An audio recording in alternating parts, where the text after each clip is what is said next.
Hello everyone and welcome back to another video, and today we're going to be building this notes application that you are seeing on screen. We're going to be building it from scratch using React and Vite, Convex for our backend and Clerk for our authentication. So this is what it looks like when you have populated the app with a few notes. But of course, when you're logging in for the first time, you're not going to have all of these notes on the screen. We have also implemented keyboard shortcuts. So Control 1 navigates you to the home page, Control 2 navigates you to the archived page, Control 3 to the search page, Control 4 to the settings page. And when you use Control and M, it's going to navigate you into a new note page, which is this one right here. So you're going to be able to create notes. So if you have like a test here, you can add some tags using comma separated values like so. And then you can add some text for your new notes. And then when you say Control S, it is actually going to trigger the save function. And then you're going to have your note right here. For our note editor, we're going to be implementing an open source editor that is called TipTap. As you can see, it gives us this WYSIWYG editor. What you see is what you get. It looks very, very nice. And it was very simple to implement, very easy to implement, as you're going to see in the video. And then we can filter the notes by whether they're archived or not. As you can see right here, we can filter, we can search for notes. So if I search for something random, it is going to search for the text, the title, as well as the tags if I have the term random in it. But if I search for something like terminate, I think I should have something like that. There we go. So you can see that all of these notes have the term terminate somewhere in them. And then we have the settings page, and in the settings page, it is very, very nice because if you don't like the green color that is here, then you can go ahead and choose another color such as the red one, and it updates globally throughout your application. And even on page reload, it is still going to show you the very same theme that you selected. Of course, it's going to show the default theme first of all, as you can see right there. But then you can go ahead and select your favorite color. I only implemented a few just to demonstrate the functionality, but I seem to like the red one best. And then if you don't like the font, you have 6 fonts that you can choose from, and they're very easy to add new fonts, which you're going to see in the project when we are building it out. So if I want to choose the monospace font, then it updates that in the entire application, as you can see right there. And then of course you can delete notes. So click on this drop down, delete note, and then delete. It deletes it from your notes. And then we're going to be using Convex as the backend. So as soon as I delete a note from here, then it also updates in the Convex backend without me having to reload it. And then, like I mentioned, that our authentication is using Clerk. So if you go into the settings page, you can click on this icon right here, which is going to give you the drop down from Clerk to sign out. Or you can simply click on the logout button right here on the sidebar. So when you click on this, it's going to log you out, and then you're going to see the home page, which is very simple. Just some text here with an image, which is an illustration of the application. Now, something else that I've just remembered to mention is that this application is responsive.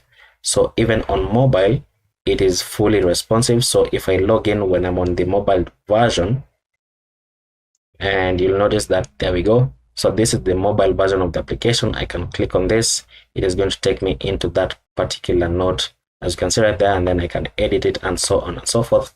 If I want to go into the settings and change the theme color, you can see that it is working exactly as you would expect it to work. And I can even change the font family back and then go back to the home page like so. Before we begin this project, I want to mention that this application was inspired by a challenge on Frontend Mentor, which is called Note Taking Web App. If you take a look at this, it's a premium project, but the design is basically from here. I just took a look at it and then implemented the design, just built it out from the design. And then I also want to mention that if you want access to the code that you're going to be writing in this video, simply navigate into my GitHub profile and search for the repository that is called notes.io. And if that is too difficult, then you can go ahead and check the link in the description. I'm going to link it in the description as well as in the pinned comment right below the subscribe button. So let's go ahead and begin. So to begin, I have an instance of VS Code open, and you can see that it is empty. So in my terminal using Ctrl and J, I'm just going to cd into my desktop, and then in my desktop, I'm going to say pnpm create Vite at latest and then enter. And then the name of application, I'm going to call it notes-app and then enter. And then I'm going to select the React framework and the JavaScript plus SWC Speedy Web Compiler. So enter, and then I'm going to cd now into notes-app, and then I'm just going to say code.-r, which is going to restart this instance. Once it restarts, we can close this. We're not going to be using Copilot, but once it restarts, we can simply say npm install, which is going to install all the dependencies that we need for now in order to run our application, and then we can run our application in a moment. Okay, so I've run into an issue here with npm. So while trying to install the dependencies, it is giving me this error right here. And when I tried to remedy it using npm store prune, it seemed to have worked, but then running npm install again still gives me this error. So therefore, what I'm going to do is this. Instead of using npm, I'm going to say npm install. So we are now using npm as our package manager instead of npm, and hopefully this is going to work. So let's give it a moment and then we are going to find out. So it seems like npm has succeeded. So let's go ahead and say npm run dev to see whether our application is going to open up. And there we go. So localhost 5173. And there is our Vite application right there.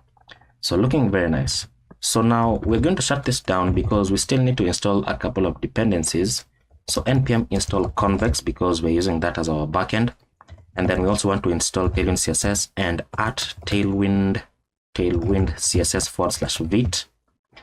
And then we also need to install at Clerk / Clerk-React. And as those install, we can jump into Vite config.js because now we need to go ahead and add Tailwind CSS inside here, and then we can import it. So import Tailwind CSS from at Tailwind CSS / Vite because this is what is going to install. And then as this is also installing, let's go ahead and jump into Clerk, because inside Clerk we need to go ahead and create our application so that we can get our environment variables. So if you go into dashboard.clerk.com, you can simply click on this icon right here, their logo, and it is going to bring you into this page. So I can say create application. And the name of application, I'm just going to call this Notes App YT. And then we can leave Google as the default sign-in option. And then we can say create application. And there we go. So this is what we have just done right now, and we should not be in Next.js, we should be in React. So simply click on React right here because it uses the Vite template. So we have created a React application, we have done that, and then we have also installed this as a dependency. So now we just need to copy this and then add it into our env local file. So copy, and then inside our workspace, make sure that you're not in any folder. And then you can just double click, or you can simply click on this to add a new file called .env.local. And then inside this, you can just paste in your publishable key from Clerk React. And then we need to go ahead and set this up. So we need to get the publishable key. So import it. So copy this. And then inside our main, so inside the source folder, and then inside main.jsx, you can just paste it inside here. And then we need to go ahead and get the Clerk provider. So copy this and then import the Clerk provider, and then you can now wrap our application. So we can copy this and paste it here, and it is going to wrap our application, which is the app, inside the Clerk provider, as you can see, which provides a publishable key, which is coming from here. Okay, now we can save that, and next we need to go ahead and set up Convex.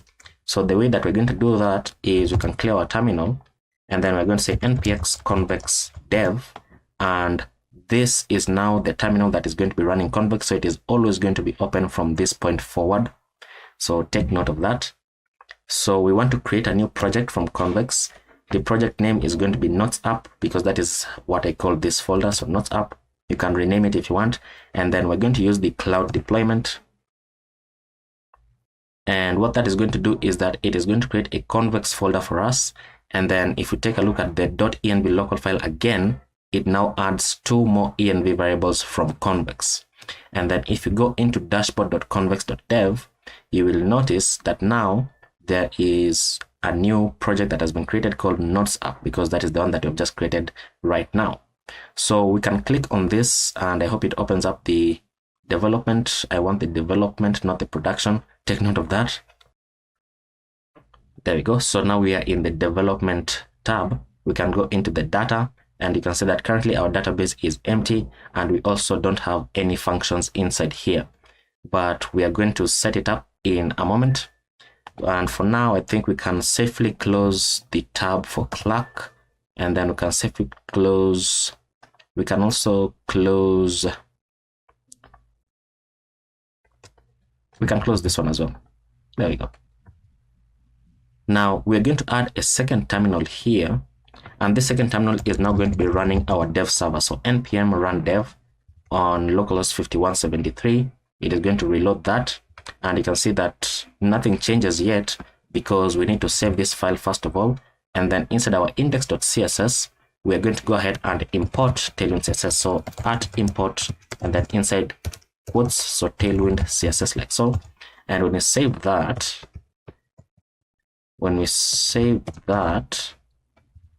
now it should reload the application, and you can see that tailwind css is now applied. Now we're going to do a bit of cleanup. We don't need the app.css. We can simply remove that, and then in the app.js we can select all of this, and then you can say rfc, and it's not working, so export default function app, and then let's just return a div that says app. Save that, and now this should say app right there. And then what I want to do is I want to go ahead and copy some css which is in the repository, which you can find in the video's description or in the pinned comment. So in the repository, you can simply go into the source folder, and inside the source folder you're going to find an index.css. So you're simply going to select all this and then paste it inside the index.css, not the app. So paste it inside here. And what the index.css does is that it imports the fonts that we're going to be using to change our font in the application. And then of course it imports tailwind CSS, and then it sets some default styles here for the font and then the color scheme as well. And then it sets up our color variables. So for example, if you're on the blue theme, then the colors are going to apply for the blue theme, which is somewhere, where is it? Right here. So if you're on the blue theme, then this is the class that is going to apply, and then it's going to set the primary color into this, and then the primary foreground into that, and then the accent color into that. Okay, now if you scroll to the bottom, these are all themes. So for example, blue, red, pink, teal, yellow, and so on and so forth. If you scroll to the bottom just a bit, right here we're setting the height of the HTML element to 100 viewport heights, or not the HTML element rather, but the div with the ID of root. And then we're setting the font size for everything to be 14 pixels, so that it's just a bit smaller. And then we are styling the scroll bar to look a bit differently. We are increasing the outline for when we focus on an input, and then everything else below this is just styles for our WYSIWYG editor. So those are all styles for that. So if you select an H1 on the editor, and H2 and H3, these are the styles that are going to be applied. So we can save that, and then we need to go ahead and install shadcn. So let's go into the shadcn website.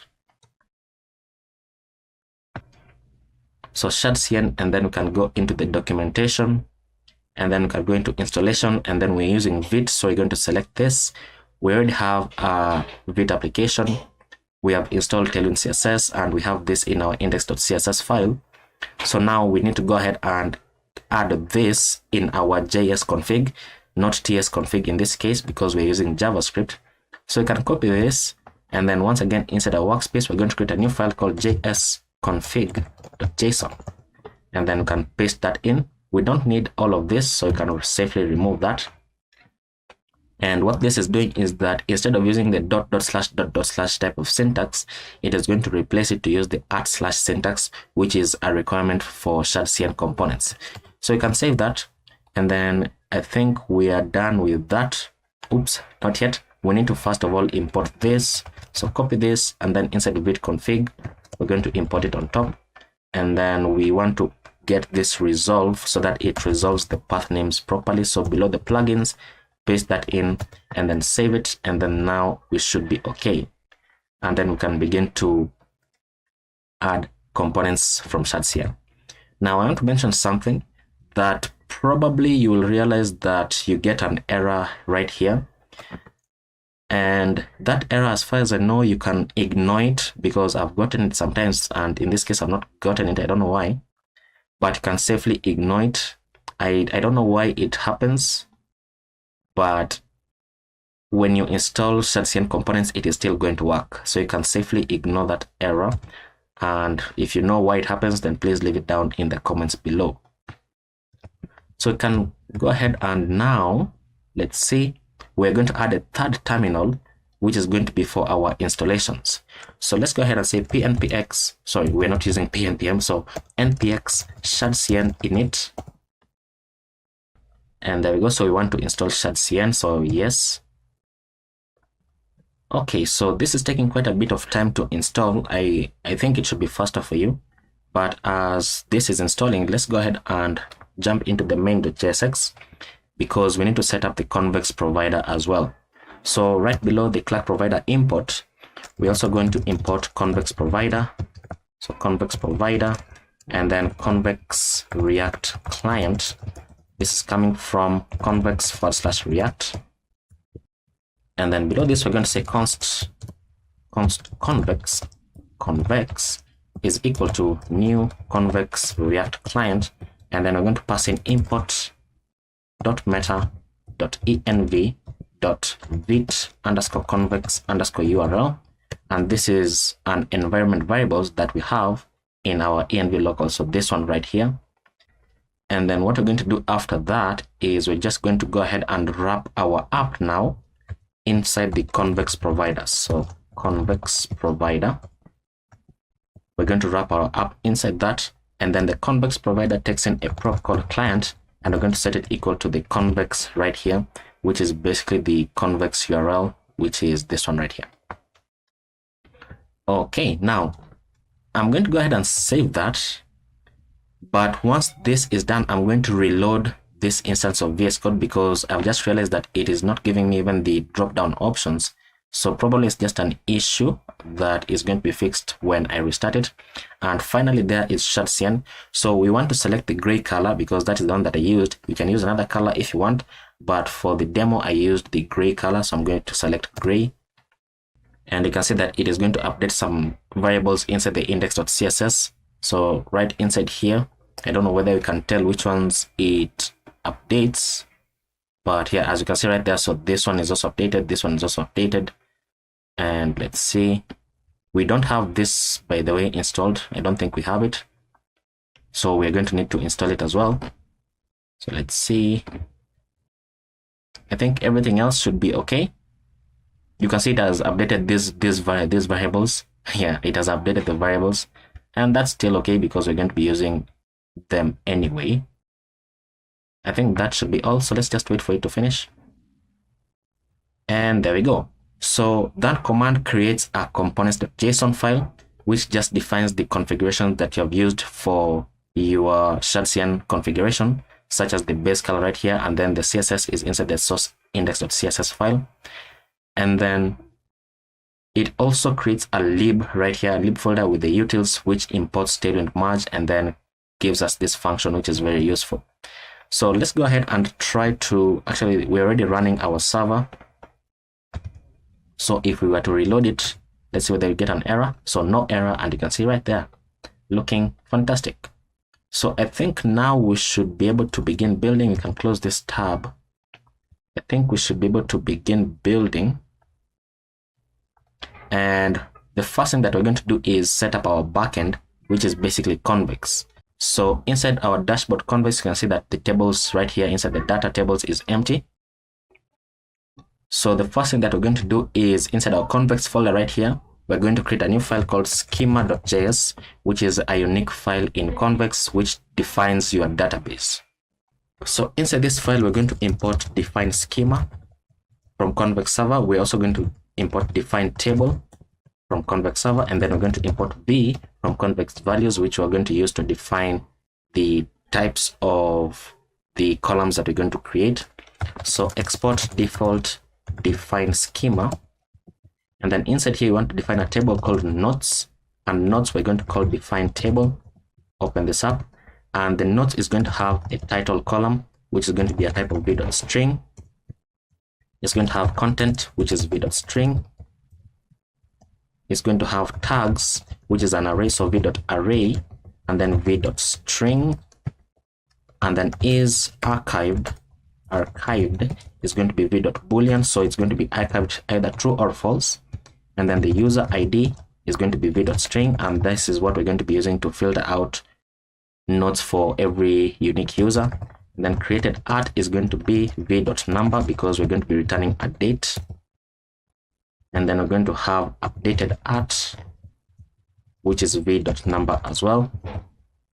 And then we want to be able to index this table using a few things. So we're going to index it by the user, so you can search for notes by the user, and we're going to be using the user ID for this. We also want to index this table by user, and also by user archived, and then this is going to be taking the user ID, and then comma. Outside of this, we're also going to take in the is archived, so is archived, like so. And then we want to be able to search inside this, so we're going to add a search index. We want to search by search underscore notes, and this is going to be possible because we're going to open up an object here. We're going to add in the search field, and the search field in this case is going to be content, which we have right here on top. And then we're also going to add the filter fields, so you can filter notes, and this is going to be taking the user ID and then is archived again. So that is our first table. We're going to create a second table here, which is very simple. We're going to call it user preferences. This we're going to call define table, and this is going to take in the user ID as v.string. It is also going to take in the color theme as v.string, and then it is going to take in the font theme as well as v.string. And then we want to be able to index this table, so dot index outside of this. So index this table by the user, because every user is going to have some unique preferences to them, and this is going to be indexed by the user ID, like so. This should be color theme with an R, and there we go. So you can save that, and if you Control J and open up the terminal that has Convex, you should see Convex functions ready. And now if you take a look at your database, you now have a table called notes and a table called user preferences. So that's looking fantastic.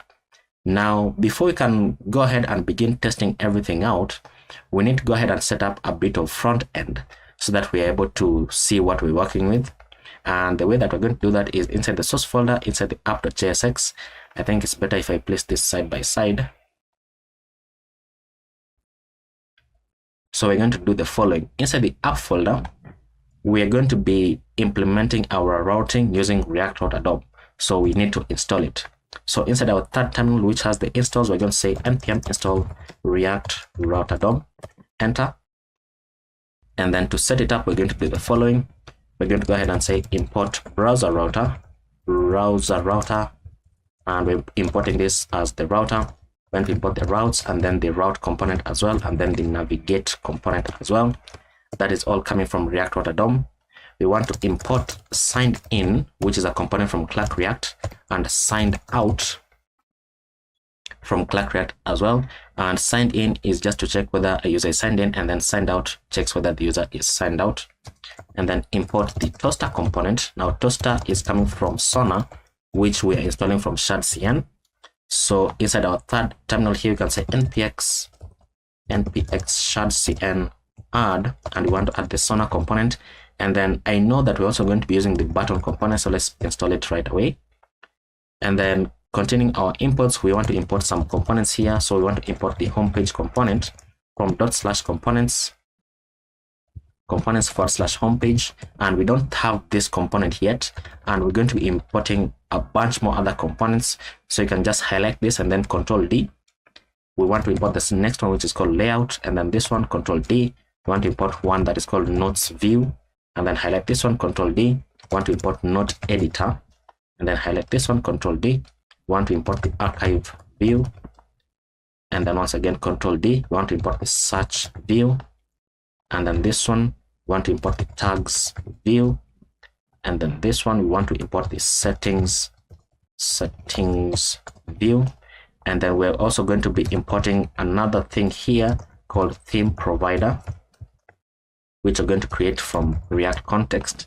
This is going to be coming from context / theme context, like so, and that should be almost okay. And then we can set up, as you can see, this has finished installing, so we can set up the rest of our application here. And we want to wrap everything rather inside the theme provider, like so. And then inside the theme provider, we're going to be adding in our browser router, which we call router, and then we want to check for signed in. So only if the user is signed in, that's when we're going to be, or that's when they are going to be able to do some routing inside the application. Otherwise, we're going to have a signed out component here, which is going to be rendering the home page, which we have just imported at the top, even though we don't have it yet. And then below the signed out, we're going to be rendering the toaster component, and the toaster component is going to be taking a protocol rich colors, so that if it is a success message, then it shows you green. If it is an error message, it is going to show you red. Now, signed in is going to be as follows. It is going to be taking the layout component, and inside the layout component, we're now going to have our routes, and then inside the routes, we're going to define every single route for our application. So the first route here is going to be going into the /. The element that we want it to render is called the notes view, like so, and then close it out. And then we can copy this down a bunch more times. The second route here is going to go into the /note / note ID. And the reason we're doing this is because we want to be able to get a note using its ID. And the element here is going to be showing the note editor, because when we are in the note editor, we also want to be able to edit a note that we previously created. And then the third route is the /new, and this is also going to be showing the note editor, because if you're creating a new note, then you want to show the note editor as well. Next one is the archived rather, and then the element is archive view. The next path is called search, and then the element is search view. The next path is called /tags, and then /full tag, because we want that when you click on a tag, then it is also going to show us a note that tag is related to. So this is going to be showing the tags view component. Next one, we have the /settings. This is going to be showing the settings view. And then copy this down one more time. This is now going to be an asterisk. So every other page that doesn't match any of this, then we're going to be calling the component called navigate. And navigate is going to be going back to the /, and then we want to replace it. So basically what we're saying is that if there's a route that doesn't match any of this, then navigate the user back to the home page and then replace the browser history so that they can't go back. Because if they click on the back button, if you do not have this, then they will be able to click on the back button. It is going to take them back into the page that doesn't exist and then navigate them back to the home page. So we just want to call replace so that we don't have that functionality. And once we do that, we can save application to break it, and you can see that it breaks. And now we just need to go ahead and create our components first of all. So inside the components folder, we're going to create a new file. And by the way, this components folder was created automatically when we installed these two components. So inside the components folder, create a new file called homepage.tsx. And then we can say RFC. Finally, it is working. And RFC is coming from an extension that I have, which is called ES7 Plus React Redux and React Native Snippets, as you can see right here. So you don't need to install this, because all we're going to be doing with it is just generating this boilerplate, so RFC every single time. So that is the only reason why I have this. You can install it if you want. The next component that we need, let's see, close this, we need the layout. So once again, we can close the UI folder. Now inside the components, we're going to create layout.jsx, RFC, enter. The next component is notes view. So notes view.jsx, rfc, enter. The next component is called note editor, so note editor.jsx, rfc, enter. The next one is archive view, so archive view.jsx, rfc, enter, save, close. Next one is search view, so search view.jsx, rfc, enter, save, close. Next is tags view.jsx, rfc, enter, enter, save, close. And the next one is settings view.jsx,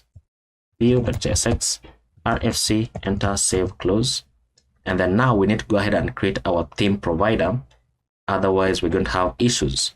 So once again, now inside the source folder, we're going to create a new file called context/theme context.jsx. That is going to create the folder called context and then the file called theme context.jsx. So that is a very handy trick to know about. Now inside theme context, we're going to create our context because we actually need to create this file so that we don't get any issues in our app. You can see that now it shows nothing because the theme provider is coming from theme context and the theme provider wraps our entire application. So if it is empty, then you're not going to see anything on the screen. So to fix that, we're going to import create context. So create context from React. We're going to import use context. We're also going to import the use effect and the use state. And then we're going to import use user from Clerk React. We're going to import use query and use mutation from Convex React. We're going to import API from Convex generated API. This should be .. so that it gets the correct file. And then we're going to import the toast component from Sonar. And then we're going to say const theme context is equal to create context, like so. And then now we're going to say export const use theme is equal to, open that up. And then I'm going to say const context is equal to use context, and then pass in the theme context that we just created above. And then if there is no context, then we're going to say throw new error, and I'm going to say use theme must be used within a theme provider. So meaning you can't use this hook if it is not inside the theme provider, and you know that the theme provider wraps your entire application. So below this, now we're going to go ahead and first of all, we need to return context. Otherwise, we're going to have issues. Below this, we're going to say export const theme provider. This is going to be extracting the children as props. And then inside this, we're going to say const destructor the user from use user, which is basically the Clerk hook. So you can destructure details about the user from Clerk once they log in. And then we're going to set up local theme and set local theme. This is going to be equal to use state. And by default, it is going to be an object, which is going to take in the color theme. By default, it is going to be showing the blue color theme. And then the font theme is going to be showing the inter font by default. And then below this, we're going to set up some functions from Convex, which we don't yet have. So const preferences is equal to use query. And this is taking API.preferences. Once again, we don't have it. So API, it should be called user preferences. Preferences.get user preferences. This is going to be taking in the user. If the user is true, then we want to pass in the user ID as user.id. And otherwise, if there's no user, then we want to skip the query. And then we're also going to create another function called update preferences. Update preferences. This is going to be equal to use mutation. And it's going to pass in api.user_preferences.update preferences, like so. And then we're going to have our use effect. Our use effect is going to be calling as follows. Oops, why am I adding double brackets every time? So inside this first use effect, it is going to have a dependency array called preferences. And inside you want to check if there are preferences. So if preferences is true, then you simply want to say set local theme into the preferences that we get back from Convex. And then below this use effect, we're going to have another use effect, which we're going to be using to toggle our theme. So this is going to have a dependency array of local theme. And what we're going to be doing inside this use effect is going to be as follows.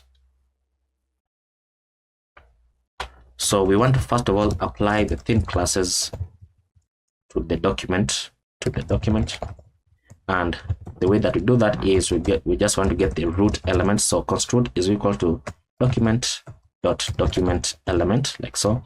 That's how you get the HTML element. And then the first thing that we need to do is remove existing classes first of all. So remove existing classes. The way we do that is by saying root.classlist.remove, and then we want to remove a bunch of class names here, which we all have in our CSS. So the first one is called theme blue, and then I'm just going to copy this down a bunch more times. The second one is called green, the third one is called purple, the next one is called orange, the next one is called red, then pink, then teal, then yellow, then indigo, then cyan, and then slate. So slate. And then we also want to remove the font class names that have been applied. So this one is going to say font-inter. You know, I should have copied the font instead because it's going to be easier to just write it out. The next one is called roboto, not robot. Then pop-ins, and then font mono, so font-mono. So you want to check whether the document has any of these classes first of all, and then we are going to remove them so that it doesn't apply all of these class names all at once. And then once we do that, then we want to apply the class names that have been selected. So apply new theme. So we're going to say root.classlist.add, and we want to go ahead and add the class name dynamically. So we want to add theme dash and then $ curly brackets. We want to get the local theme dot color theme for the color theme, and then the second one is going to add a dynamic class name called font dash and then $ curly bracket local theme dot font dash theme, or the font theme without a dash. So basically what is happening is that we want to check for the color theme that we select and then apply the class name dynamically, like so. And then the font theme that we select, apply the class name dynamically. Even though remember that by default, we are going to be showing the color theme that is blue and the font theme that is inter. So that is the default font, and we are setting this in our CSS as well. Now, below this use effect, we're going to create a function here to actually set the theme.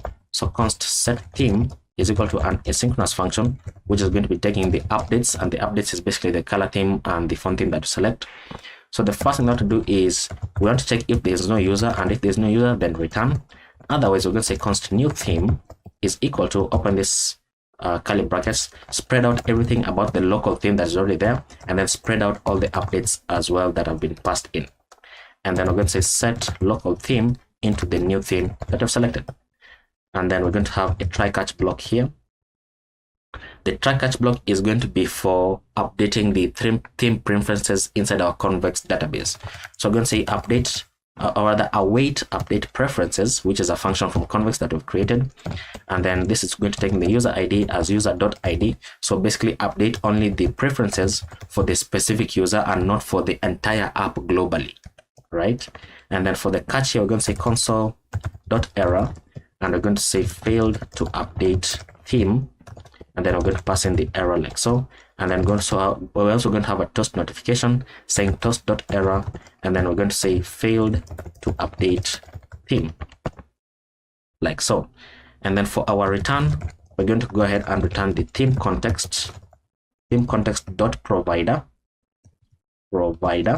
and the value for this, the value prop is going to be an object here taking the theme, and we're going to rename this into local theme, set theme, like so.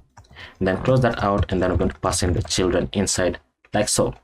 Now if we save this, we're going to get an error which is not going to show up inside here, but the error is simply because we don't have these functions from Convex. So the way that we're going to create those functions from Convex is that we're going to go into the Convex folder right here. We're going to create a new file called user preferences.js, And then once we do that, then we can begin to create our functions. Now remember that your file name here should be consistent with this. So if you call this user prefer, for example, then this has to be named into user prefer, because the API right here from Convex is using the file names that you have to generate the functions for you. So inside the user preferences, we're going to say import query, and then import mutation. This is coming from /_generated/server. And then we're going to import v from convex values. And then we're going to say export const get user preferences. This is going to be a query. And then once again, make sure that the function names inside here correspond exactly. Otherwise, you're going to get an error. So the get user preferences is going to take in some arguments here. So it's going to take in the user ID as v.string. And then the handler function is going to be an asynchronous function taking the context and the arguments. And inside we're going to say const preferences is equal to await context.db.query, and we're querying the user preferences table that we created, and we're querying it with the index of by_user. And then we're going to pass in our callback function here. We're going to say query.equals, and then pass in the user ID and compare it with the arguments.user ID that we have in our arguments, and then get the first one that matches. Now, once you do that, then we're going to return preferences rather, if it is there. And if it is not there, then we're simply going to go ahead and return the color theme as blue, and the font theme and type as inter, like so. So that is the first function to get user preferences.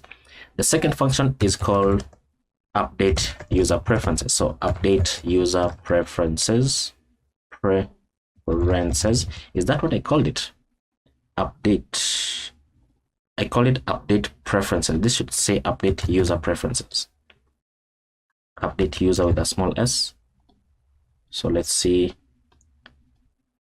Okay, this should now be a mutation. Open this up. It's going to take in some arguments. It's going to have the user ID as v.string. It's going to have the color theme as optional, so v.optional and then v.string, because when you're updating your preferences, then updating the color theme and the font theme is optional. So we don't want to make it required, otherwise it's going to break our application. And then the font theme is also going to be optional, and then it's going to be v.string, like so. And then we're going to call our handler function. So handler is going to be an asynchronous function taking the context and the arguments, where we want to check for existing preferences. So const existing is equal to await context.db.query, and we're querying the user preferences table.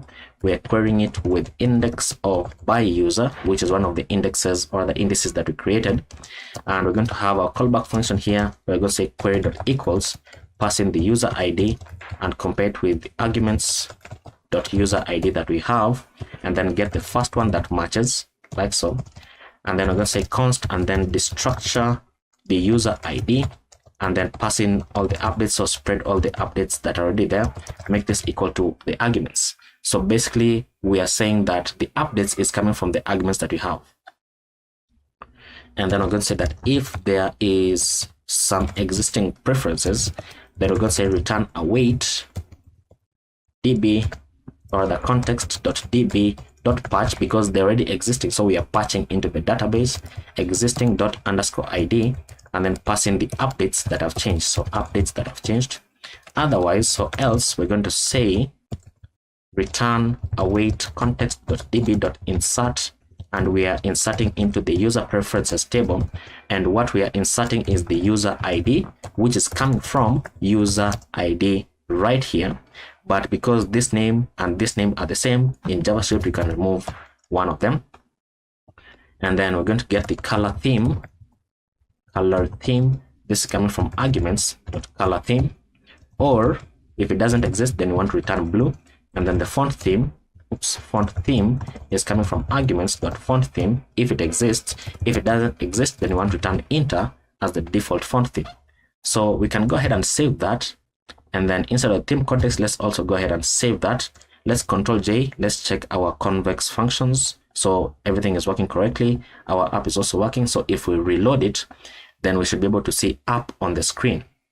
Okay, there we go. So we don't see app, we see homepage, because we are not rendering app as text. Instead, what we're doing is, if we are signed out, which we know we are signed out, then we want to render the homepage component. And then once we are signed in, then we're going to be able to see all this other data. Fantastic. So next, let's go ahead and build out our homepage. So we're going to jump into the source folder, into the components folder, and then inside the homepage right here. And the homepage is going to be fairly simple because it is just rendering out UI. So inside our homepage, we are going to go ahead and do the following. We're simply going to return a div here with a class name of min height dash screen, and then flex, and then item dash center, justify dash center, and then text dash center, and then bg dash gray dash 100. And then inside this div, we're going to turn another div with a class name of max width dash 7xl, padding on the x of 4, padding on the y of 20, and then grid, and then gap of 8.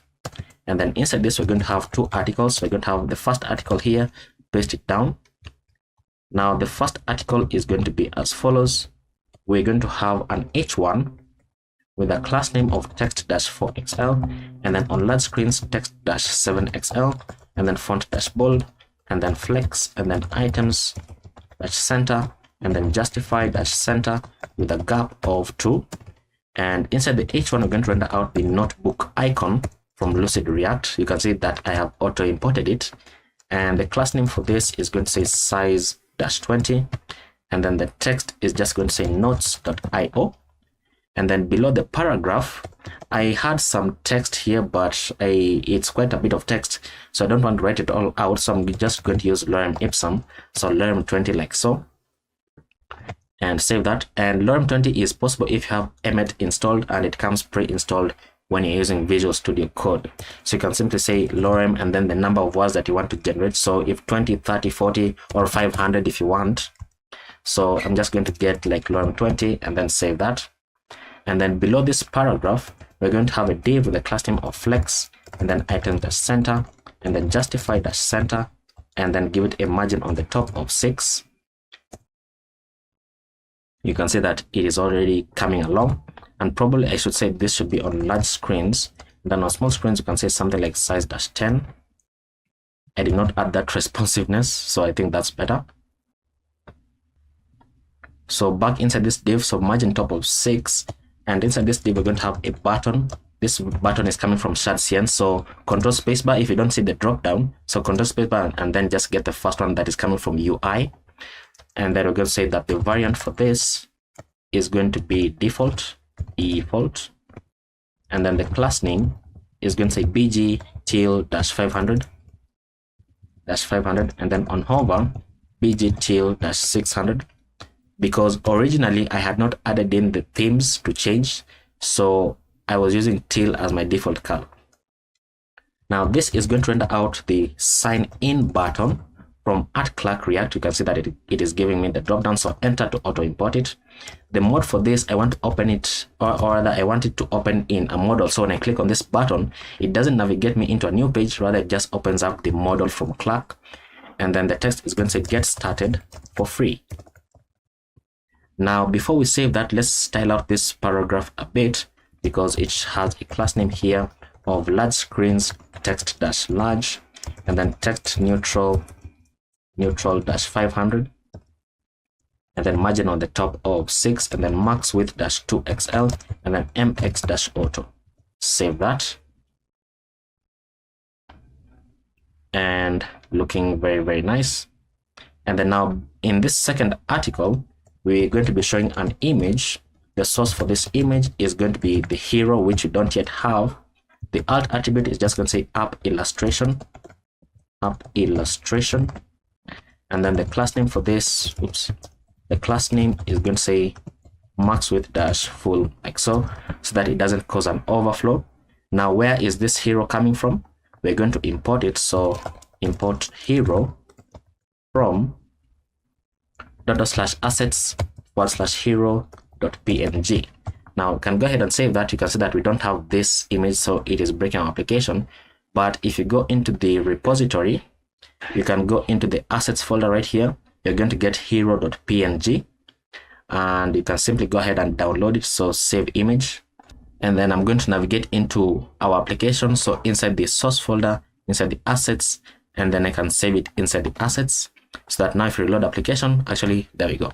So now we have our nice looking home page right there. So now if I go ahead and log in, because this is already working, so I'm going to log in with Google. So once you select your Google account, it's going to ask you to like finish a captcha, because this is just one of the settings from Clerk. So verify, and then now it should throw us into the application, and we see layout. Now why do we see layout? Once again, because layout is wrapping every other thing inside here. So we're going to see it first until we set up our application. But you can see that now that we are signed in, we see layout, but when we are signed out, we see the homepage. So our application logic is coming together very, very nicely. So inside our layout, this is what we're going to do. We're going to jump into the layout.jsx file, and then inside the layout, we're going to be importing use state. So import use state and use effect. We are also going to import use navigate. So import use navigate from React DOM. We're going to import the component called sidebar, not the icon, from /sidebar. So we don't have this component yet. And then copy this down. We're also going to import a component called mobile bottom nav, and type. Now let's go ahead and create these two components so that our application doesn't break. So inside the components folder, sidebar.jsx, rfc, enter, save, and then mobile bottom nav. So mobile bottom nav.jsx, rfc, enter, save, and then now we can continue building out our layout. So our layout, because it wraps every other component, then we can destructure the children from it so that we can actually see what the components are. And then we're going to set up our state values. So const, we want to check for is mobile, and set is mobile. This is going to be equal to use state, and by default it is going to be false. And then const navigate is going to be coming from use navigate, like so. Now we're going to have a use effect here, and our use effect is going to be checking for whether you are on mobile or not. So const check mobile is a function that we're creating, an arrow function. We're going to say set is mobile, and then we're going to pass in window.innerWidth, and then check if the inner width is less than 1024 pixels, and that means that we are on mobile. So we're going to call the function called check mobile here, and then we're going to say window.add event listener while we are listening for the resize event. So if the user is resizing the window, then you want to call the function called check mobile again. And then because we are adding an event listener, we need a cleanup function. So return window.remove event listener. We're removing the event listener called resize, and then we're calling the function called check mobile, like so, and then adding an empty dependency array so that this doesn't run infinitely. And then next we're going to create our another use effect rather, and this other use effect is going to be handling our keyboard shortcuts. So it's going to have a dependency array here, which we're going to add in a moment. But inside this use effect, we're going to have a function here called handle key down. So handle key down. So when you press on a key, and what we're going to do therefore is access the synthetic event of E, and what to check if we are pressing the control key, so E.ctrl key, so control key, or we are pressing the Windows key, so meta key, like so. That's how we access them. So basically we're saying that if we want to navigate into the home page, then we need to press the control key and then 1, and then to the next page control key and then 2. So that is basically what this is doing. So either we're pressing the control key or the meta key. The meta key in this case, if you're on Windows, it is the Windows key. If you're on Mac, it is the command, I think. So inside here, we're going to have a switch statement. We're going to pass in E.key, like so, and then open this up curly brackets, where we're going to say case, and then case open up as string, so case 1. So meaning if we are pressing control key plus the 1 key, then what we want to do is, and this should be a full colon, not a semicolon. We're going to say E.prevent default first of all, so prevent default, and then we want to navigate and navigate into the forward slash, which is the home page, and then break out of that. Now we're going to copy this down because it's simpler. So copy, copy, copy. So this is going to be case 2. We want to navigate into the forward slash archived. Spell it correctly. And then case 3 is going to navigate into the forward slash search page. And then case 4 is going to navigate into the settings page. And then we need one more case, which is case N, which is going to navigate into the new page. So when you want to create a new note. Now I just want to mention something, that I wasn't able to get this to work because Control and N in a browser is already another command. So perhaps changing this to another key is going to make it work, but I'm just going to leave it as that for now. And then we're going to go ahead and let's save that first of all so that it formats correctly. And then we're going to go below this entire function. So below this function, and then we're going to say go document.add event listener, and we're listening for the key down event because we are pressing keys to navigate. So the key down event, we're going to call the function called handle key down, which I've just created on top. And then because we're adding an event listener, we need to clean it up. So return document.remove event listener, and we're removing the key down event and then calling the function called handle key down. So, and then the dependency array is navigate. So now once we do that, then we're going to go below this and we want to check if is mobile is true. So if we're on mobile, then we want to go ahead and return a div here, and this div is going to have a class name of min height dash screen and then bg gray dash 50, and then inside this we're going to return a main element with a class name of padding on the bottom of 16, and then inside this main element we're going to be returning the children, which we have just destructured. And then below the main element we want to render out the mobile bottom nav component, and this should be curly brackets. That's why it's giving me the error. And then otherwise, then we are simply going to go ahead and build out our div here.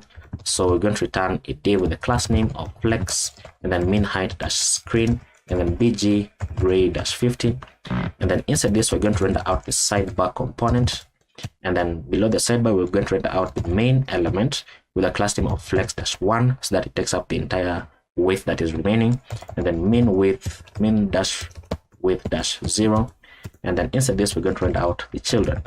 So basically what is happening is that if you're on mobile, we are not rendering the sidebar, and then if we are not on mobile, then we are rendering out the sidebar. And then once again, if we're on mobile, we are rendering out the mobile bottom nav. So we can save that, and now we can see that we are on mobile screens because we are less than 1024 pixels. That is the check that we added. So we are rendering the mobile bottom nav and then the notes view. So why are we rendering the notes view? Because we are currently on the / page, and the / page renders the notes view, as you can see. So let's go ahead and build the mobile bottom nav right here. Let's go ahead and build it out. So the mobile bottom nav is going to be importing a few things, and I want to use auto imports because I think it's going to be faster. So const location is equal to use location from React Outer DOM. So what I'm just doing there is once it's giving me the drop down, I'm just pressing enter to auto import it, and then const navigate is equal to use navigate. So give me the drop down, enter to auto import it. And then we're going to have nav items here, which is an array of objects which we want to create. So this is going to have a key of home, the key of home. The label for this is going to say home with a capital H. The icon is going to be showing the home icon from Lucid React. Once again, I'm auto importing them, as you can see. And then the path for this is the /. So we're going to copy this down. So you can just highlight this, and then if you're on Windows, you can say Shift Alt and then down to copy it down, and then a few more times. So this second one is going to be the search. It's going to be going into the search. The icon is called search from Lucid React. The path is /search. Next is archived, so archived, and then the label is archived. The icon is archive icon, and then the path is /archived. And then next we have the tags. So tags, and then tags, and then the icon is going to show the tag icon. The path is going into the /tags, which we also created. And then we have the settings. The label is settings. The icon is settings. And then the path is settings. So now below this, we're going to go ahead and we want to check for the currently active route. So const is active is equal to, this is going to take in the path, and we're going to open this up.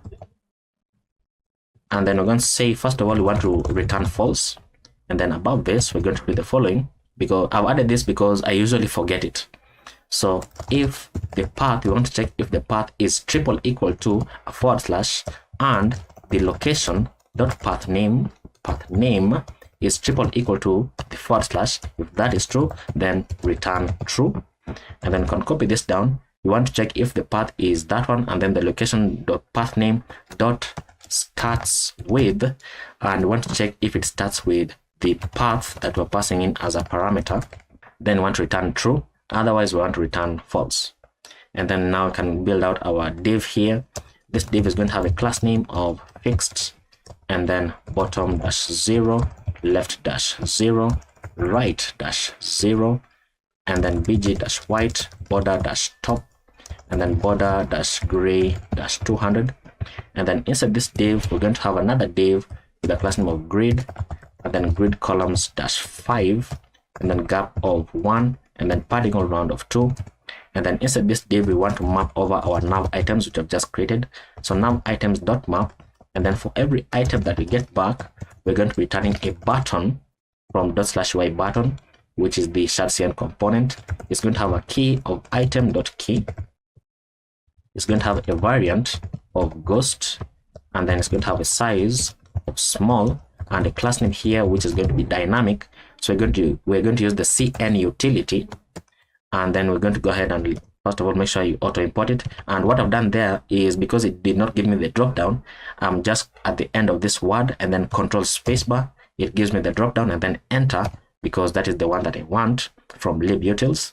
So this is going to have a class name of flex-column, and then gap-1, and then height-12, and then text-extra small. And then outside of this, we're going to have a comma. We want to check for is active. If it is true, then we want to go ahead and what is active takes in the path, so you need to add in the item.path. So if the item.path matches, then we want to apply text blue -600, and then bg-blue -50. And then otherwise, if the path doesn't match, then we want to apply text gray -600. And then we can close that out. But the button is also going to have an on click here, which is an inline function, which is going to call navigate, and we want to navigate into the item.path. So navigate into the item.path, the item that you click on. And then now inside the button, we're going to go ahead and render out inside angle brackets item.icon with a class name here of size-4. Close that out. And then below this, we're going to render out the item.label. Now we can save that, and this should now apply. Is it applying? Let's reload that. So something is wrong. Probably I missed an import somewhere, but let's go ahead and just open up the console. So it says tag is not defined, so I've not imported the tag icon right here. Tag, control spacebar, and then enter to auto import it, as you can see. And now if you go back into the mobile view, still not working. Inspect, what else is happening? Settings is not defined. Did I not import these last two icons? So once again, save that, and there we go. So you can see that this is our bottom navigation. Fantastic looking, very nice. So you can navigate into different links. You can navigate into each of them and take a look at how the components change. So if I'm on the home page, it shows this. If I'm on the search page, it shows that, archived, and so on and so forth. Fantastic. So we have built the mobile navigation. Now we just need to build the sidebar navigation, because you can see that on large screens we don't have the bottom nav. So we're going to go ahead and now can place this to be full screen. We're going to jump into the sidebar, and then we can begin to build out the sidebar. So the sidebar is going to be as follows. It has a bunch of imports, and once again I'm going to be using auto imports. So we want to get navigate once again, just like in the bottom nav. So const navigate is equal to use navigate, and then const location is equal to use location, and then const destructure the user. This is coming from use user from Clerk, and then const tags. Now we're getting this function because we want to be able to show the tags of the user in the sidebar. So const tags is equal to use query, and then we're going to pass in API dot nodes. Now we don't have this function, so it's probably going to break dot get user tags, and then this is going to be checking for the user. If the user is true, we're going to pass in the user ID as user.id, because that's how you get it in Clerk. Others, we want to skip the query, and then we need to auto import this. So control spacebar and then enter. And then once again, we want to check for is active, and we've already done it inside here. So let's just go ahead and copy it because it's easier.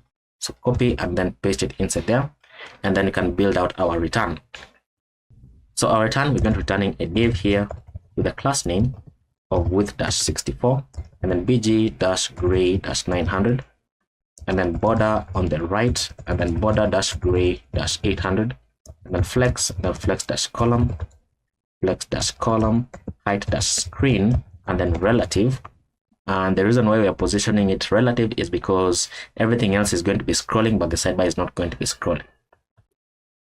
Now, inside this, first of all, we want to go ahead and build out the header. And the header for this is just going to be showing the icon. So inside the header, we're going to have a div with a class name of padding all round of 6, and then border-bottom, and then border-gray-800, and then another div with a class name of flex, and then item-center, and then gap of 3. And then inside this, we're going to have another div with a class name of size-8, and then bg-primary. Now this is where the variables come into play. So primary is one of the variables we have in our index.css, and then rounded-large, and then flex, and then items-center, and then center, and then justify-center. This is going to be showing the notebook icon. So notebook icon, like so. And then this is going to have a class name of size-5, and then text-white. And then below this, and below this div, actually, we're going to have a span. This span is going to have a class name of text-xl, font-semibold, and then text-white. The text is going to say notes. Now, in order to test this out, we need to disable this part right here, which uses convex, so that we don't get any error. So you can disable it temporarily, you can save it, and there is our sidebar. This is placed wrongly, and it's because I have misspelled this. So justify center, and there we go. Now we can enable this because the rest of the parts, or rather most of it, depends on the tags, but that's okay. So we're going to go below this span, and then below these two divs, we're now going to build our navigation. So navigation. Below this, we're going to have a nav element with a class name of flex-1, and then padding all around 4, and then overflow-auto, and then padding on the bottom of 20. So overflow auto is just to make sure that if tags are so many, then we're going to be able to scroll over them. And then padding bottom of 20 is just to push away from our logout button. And then we're going to have another div inside here with a class name of space on the y of 1.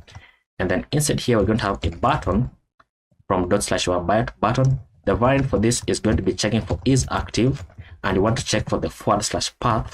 If that is true, then the button is going to have a variant of default. Otherwise, it's going to have a variant of ghost. And then it's going to have some class names here. So class name is equal to, open this up, so cn utility, and then we're going to pass in width-full inside string. So width-full, justify-start, gap-3, gap-3, and then height-11. And then outside of this, we want to check for is active, and then pass in the /. If that is true, we're going to have some class names, and if it is false, we're going to have some class names. So if it is true, we want to have bg primary, and then text-white, and then on hover we want bg-primary /75, so an opacity of 75, and then otherwise we're going to say text-gray 400, and then on hover bg-gray 400 -800, not -400. And then the on click for this button is going to be calling the inline function here, so navigate into the / like so.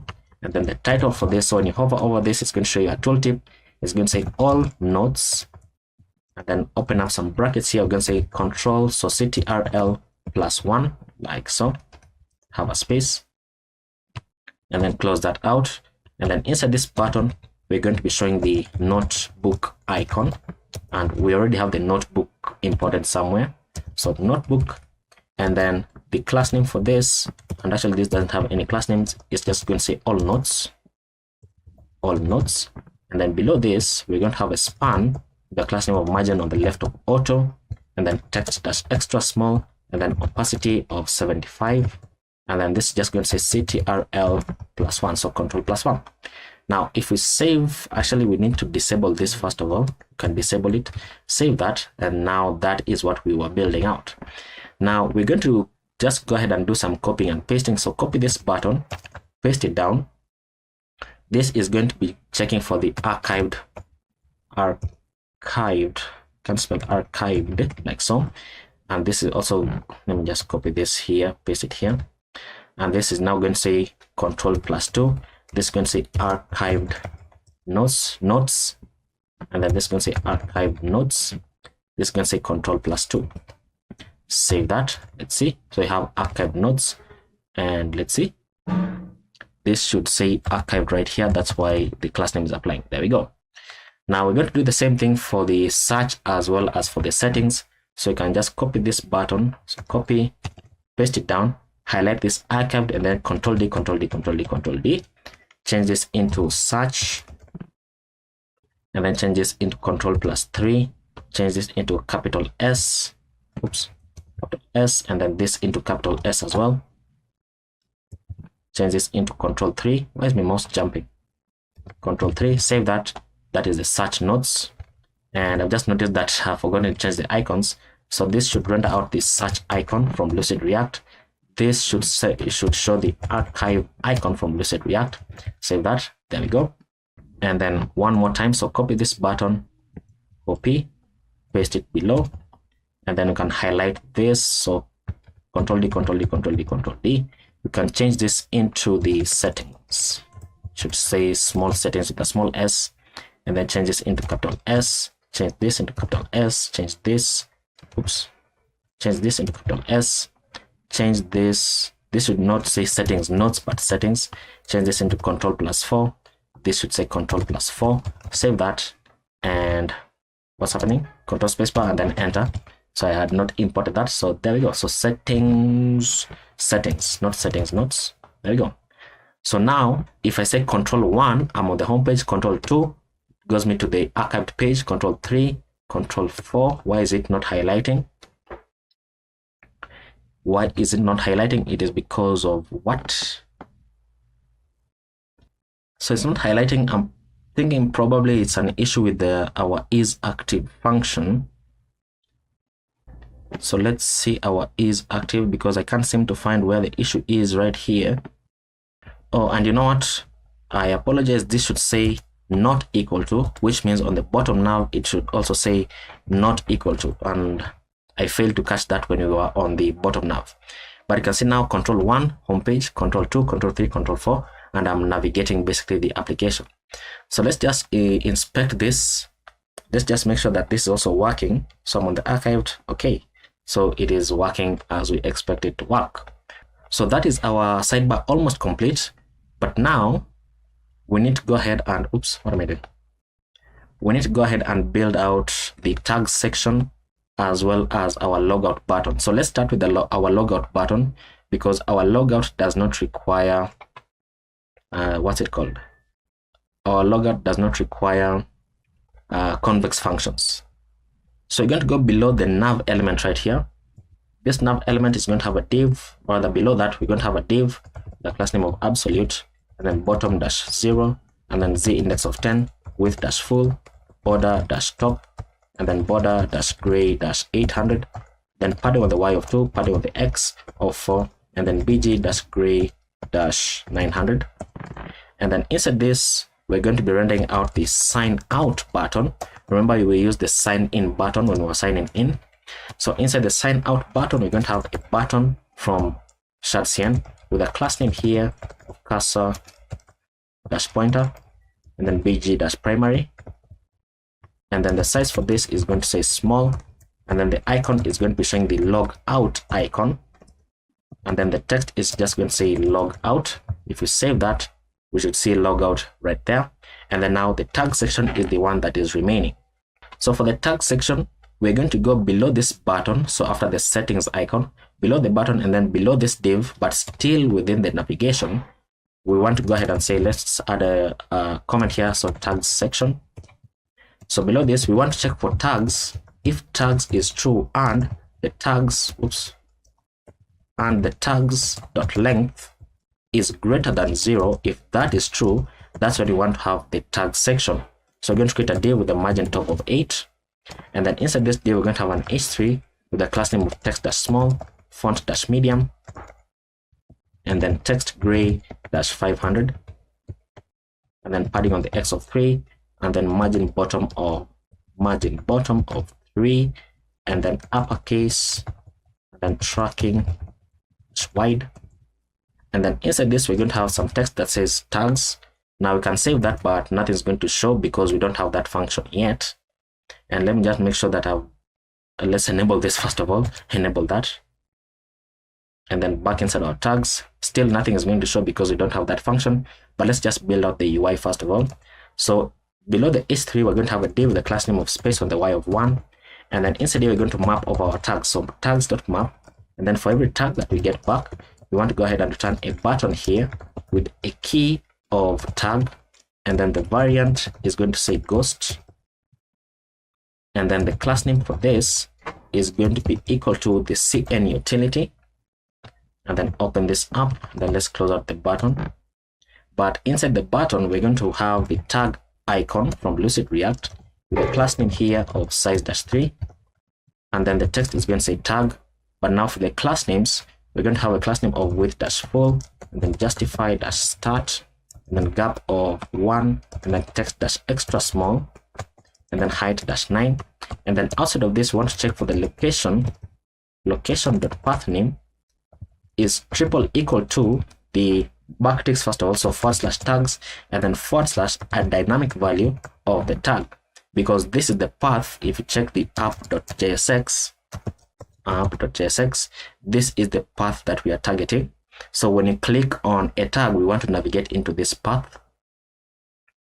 And if that is true, so outside of this, if that is true, question mark, then you want to show something, and if it is false, then you want to show something as well. So if it is true, you want bg-primary /50, and then text-white. And then if it is not true, then you want text-gray-400, and then on hover you want bg gray-800. And then you can go ahead, and before we do that, actually you need an on click. So when you click on either of these tags, you want to call the navigate, and you want to navigate into the /tags, and then / dynamic value tag. So these are backticks, not just quotation marks. So you can save that. It is formatted much better. And then now we actually need to go ahead and create this function right here. So let's go ahead and do that. So the function that we want to create is called get user tags. So let's just copy that, and then inside Convex, let's create a new file called notes.js, and notes because that is how we are accessing the get user tags from the notes right there. So we're going to go ahead and say import query, and then import mutation as well, and then import v from convex values. Really?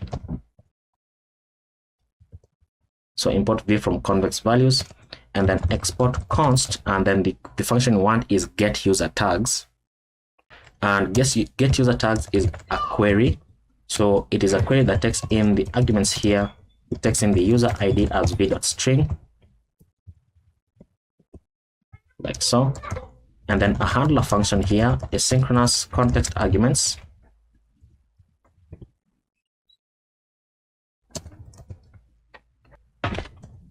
And then we're going to say the following: const notes is equal to await context.db.query, and we are querying the notes table, and we're querying it with index of by user, so only get the tags for a specific user, passing in our query here, so query.equals, and then we want to check the user ID compared to the arguments.user ID that is provided, and then collect all of them because we are getting many of them.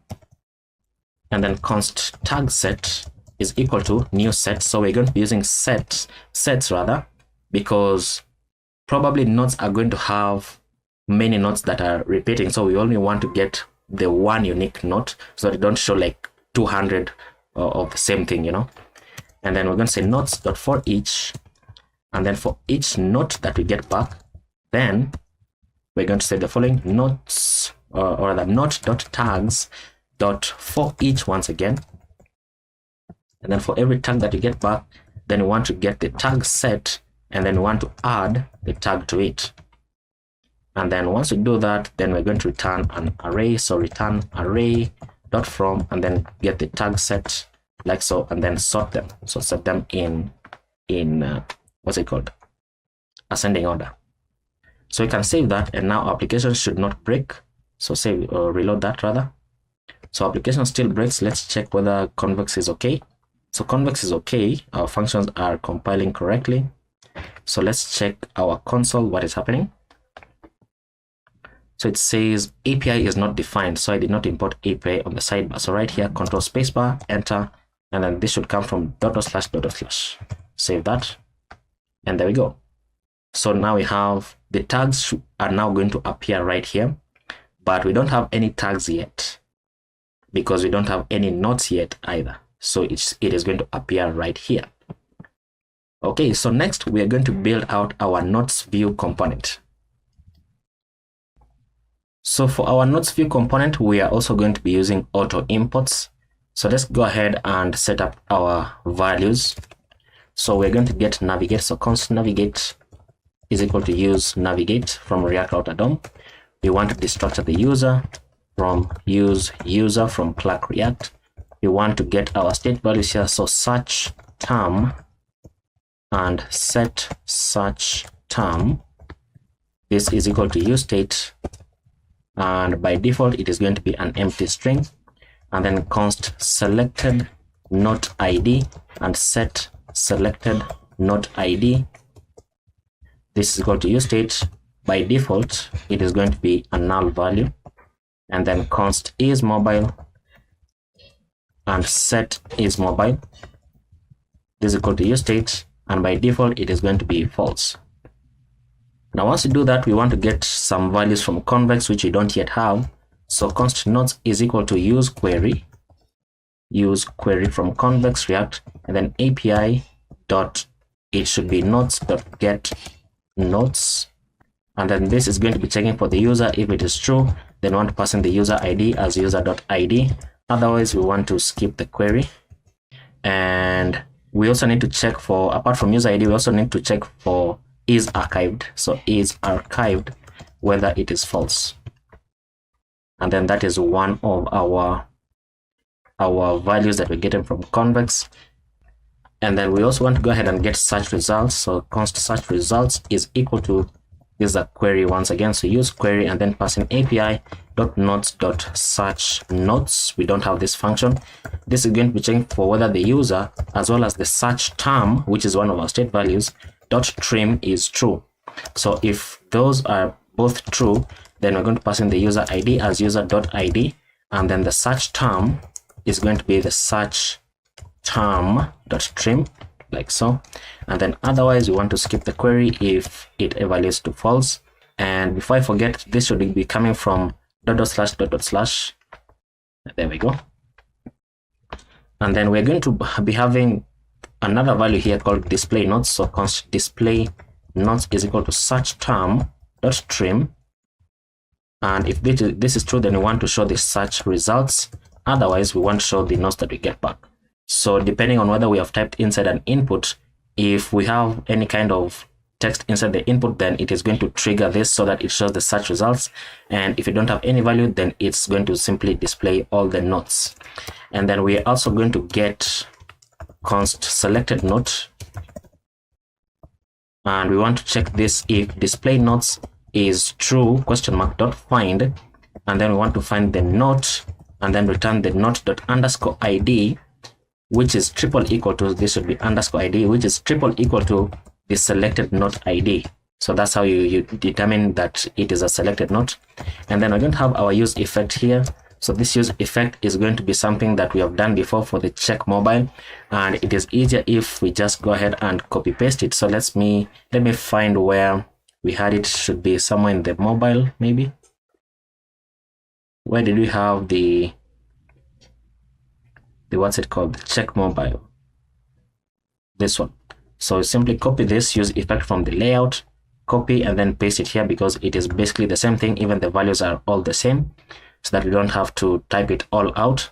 And then below this use effect, we're going to have another use effect, and this use effect is going to be taking in some dependency array here. So it is going to be dependent on the display notes.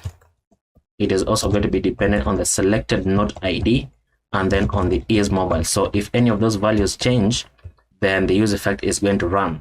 So what we're doing inside here is auto selecting the first note. So auto selecting the first note, and this should be Hawati first note. What am I typing? And the way that we're going to do this is we want to check if display notes question mark dot length, if display notes dot length is true, and then if there is no selected note ID, and then if it is not on mobile. So if not is mobile, if any of those are true, then set selected note ID and pass in the display notes, and then pass in the first one dot underscore ID, because we are storing them as an array, so we can access them using array methods like so. And then once we have that, then we're going to create another function here to create a new note, or that to navigate to the new note page. So const handle create new note. You can call it create new note or create new, and this is going to be an arrow function here, where we're just going to navigate into the / new page, and that is the entire function. And then next we want to create a function to select the note. So const handle select note. This is going to be taking in the note ID, and then we want to check if is mobile is true. Then we want to navigate into and backticks / note / and then $ note ID, so that it navigates into the page if we're on mobile. Otherwise, if we're not on mobile, then we simply want to say set selected note ID into the note ID. So the reason we're doing this is because on mobile we don't have access to many of the navigation parts on the sidebar. So we want that when we select a note, then it takes us into that note, so it opens up that note. And then if we are not on mobile, because now we're going to be on the sidebar, we can simply select a note here, and then it's going to display on the right. And then another function we're going to create is called handle search focus. Const handle search focus. This is going to be an arrow function. We want to check if is mobile is true. If it is true, then we want to navigate into the / search. So now if you go ahead and save your application, you'll notice that it breaks because we don't have the convex functions right here. So what I'm going to do therefore is inside the convex and inside the notes.js, I just want to go ahead and create all the functions that we're going to need, because we're only going to need these two files anyways. So I think let's just handle every convex function that we're going to need in our application. Let's write all of it out, and that way when we are building out the UI for our application, we are not going to be jumping in between files so much. So this is what we're going to do. We're going to create a function here which is to get all notes. So let's have a comment here. Let's have a comment that says get all notes for a user, and we're going to say export const get notes. This is a query where we're going to pass in some arguments, and the argument is going to be the user ID, which is v.string. It's going to take is archived, which is v.string, v.boolean, because archive is boolean, and you know what, it should be optional first, and then v.boolean, and then we're going to have, we're going to have another one here called tag filter, which is v.optional, and then v.string. And then our handler function is going to be as follows. It is going to be an asynchronous function taking the context and the arguments, where we're going to say that let query equals to context.db.query, and we're querying the nodes table. We're querying it with index of by user, and then we're going to pass in our query callback here. We're going to say query.equals and then pass in the user ID and compare it to the arguments.user ID, like so. So that is our query. So basically we're just getting all of this so that we don't have to keep on typing it out for every query that we're going to be making inside here. And then we're going to say if arguments.isArchived is not equal to undefined, because in Convex undefined means that it doesn't exist. So therefore we're going to say query is equal to context.db.query, and then we want to query the nodes table. We're querying it with index of by user archived, and then passing in our callback here. We're going to say query.equals and then passing the user ID as arguments.user ID, and then outside of this check whether it is also equal to is archived, and then passing arguments.is archived, like so.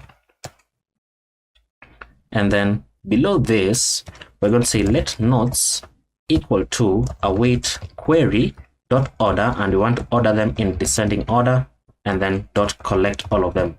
So basically we are substituting the query here with what we have. So instead of typing all of this out, because it is the same as cutting this out from here and then pasting it, don't do that, and then pasting it here. So it is basically the same thing. So instead of having to do that every single time, then you can just simply get the query as that, so that now you can just say await query dot that. So basically saying that await context.db.query.order and then dot order and then collect. Now once we have that, then we want to go ahead and create a filter by tag if the tag is provided. If tag is provided. So we're going to say if arguments.tag filter, then we're going to say nodes is equal to nodes.filter, and then for every node that we get back, we're going to say node.tags.sum. Sum, so it corrected for me, and then pass in the tag, and then we want to go ahead and say tag.to lowercase, and then get dot includes, and then pass in the arguments.tag filter, like so, dot to lowercase, like so. Take note of the number of brackets, otherwise you're going to have some issues. And then below this we want to go ahead and say return the nodes, like so. So that's how you get all the nodes for a user. Now below this we're going to go ahead and create a function to search nodes. So we're going to say export const search nodes. This is going to a query taking some arguments here. It is going to take in the user ID as v.string. It takes in the search term as v.string, and then for our handler is going to be an asynchronous function taking the context and the arguments. I want to check if there is no arguments.search term .trim, and what the trim does is that it just removes extra spaces at the end of the input. Then we want to go ahead and return await context.db.query, and we are querying the nodes table, and we're querying it with index of by user, and then passing in our callback here. We're going to say query.equals, passing the user ID. This should be an angled bracket, and this is arguments.user ID, like so. And then we want to order this in descending order, and then dot collect to get the nodes that match the search term. And then below this we're going to say const search results. Const search results is equal to await context.db.query. We are querying the nodes table with search index, because remember that in the nodes table when we are creating our schema we have some indices here, and then we also have the search index. So inside here we're using with search index, and we are searching for search nodes, like so. Passing our callback here, we're going to say query.search, and then we are searching for the content here. So you can search for a node using the content that is inside the node. and then we're going to pass arguments dot search term like so, and then outside of this dot equals, again passing the user ID, and then arguments dot user ID, so only users of the nodes are able to search. And then once again outside of this, check for equals, and then pass in is archived, so check whether it is archived or not, and then pass in false like so. And then now finally out of this dot collect. Now probably I should save it so that it is formatted better so that you can follow along easily. And then below this, we also want to be able to search in the title of the node as well as the tags that are present in that node. So I'm going to say const all nodes is equal to await context.db.query. We are querying the nodes table. We are querying this with index of by user.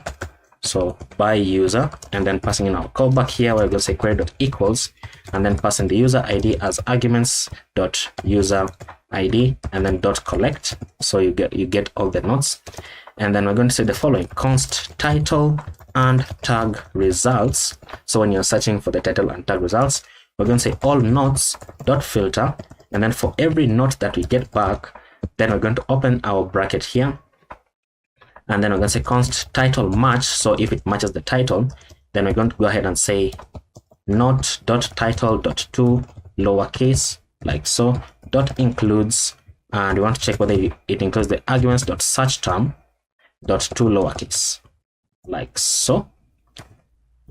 And then const tag match, so whether it matches the tags, is equal to node dot tags dot sum, and then pass in the tag, and then we're going to go ahead and say tag dot to lowercase dot includes, and then pass in the arguments dot search term dot to lowercase like so. And then we're going to go ahead and return, and then open up your brackets. We're going to say title match or the tag match, and then outside of this ampersand, we want to return the node that is not archived, so not archived like so. Now once we do that, then we want to go ahead and combine the results of these two searches. So we're going to go ahead and say const combined results is equal to, open this up, and then spread in all the search results that are already there like so. And then we're going to say title and tag results dot for each, and then for each node that we get back, we're going to open this up. We want to say if there is no combined results dot find, and then we want to find whether there's an existing, so we're calling it existing. Then we're going to go ahead and check existing dot underscore ID and compare it to triple equal with not dot underscore ID. And then we're going to open this up and say combined results dot push, and then push the node like so. So what this will do is that it is going to search through your data, and then it is also going to remove in case there are duplicate results. So it's also going to remove that. And then we're going to go ahead and say this. So below this, we're going to say return combined results dot sort A comma B. This should be two brackets, so A comma B. And then we're going to say B dot updated at minus A dot updated at like so. And that is how we are going to be sorting the what's it called, the results. Now we already have this function. This function was to get all unique tags for a user. Now we're going to go below this, and we're going to create the function to create a node. So create node. So I'm going to say export const create node. This is going to be equal to a mutation, and it takes in some arguments here. It takes in the title as v.string. It takes in the content as v.string. It takes in the tags as v.array, and then v.string, and then it takes in the user ID as v.string. Now our handler is going to be as follows. As always, it is an asynchronous function taking the context and then the arguments, and then we're going to go ahead and say the following: const now is equal to new date like so. And then we're going to go ahead and say return await context.db.insert and insert into the notes table, and we are inserting the following data. So we're inserting the title as arguments.title, we're inserting the content as arguments.content, we are inserting the tags as arguments.tags, we are inserting is archived as false because we are creating a new node, so it is going to be false by default. It is not going to be archived by default rather.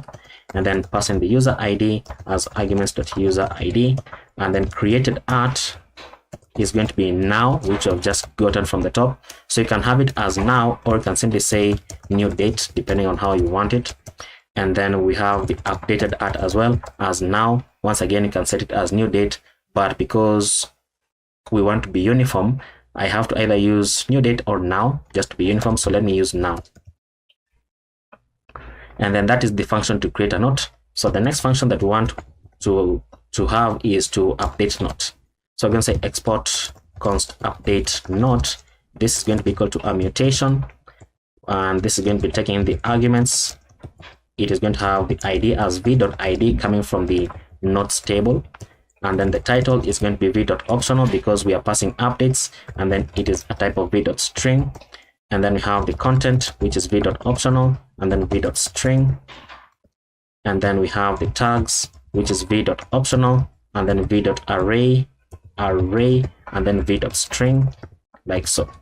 And once we have that, we want to create our handler, which is an asynchronous function taking the context and the arguments, where we're going to say const and then destructure the ID, and then destructure all the updates, and set this equal to the arguments like so.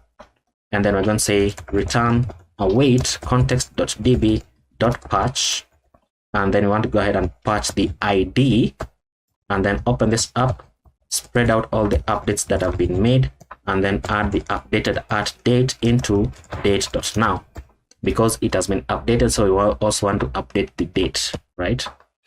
And then our next function is going to be to archive or unarchive notes. Archive notes like so.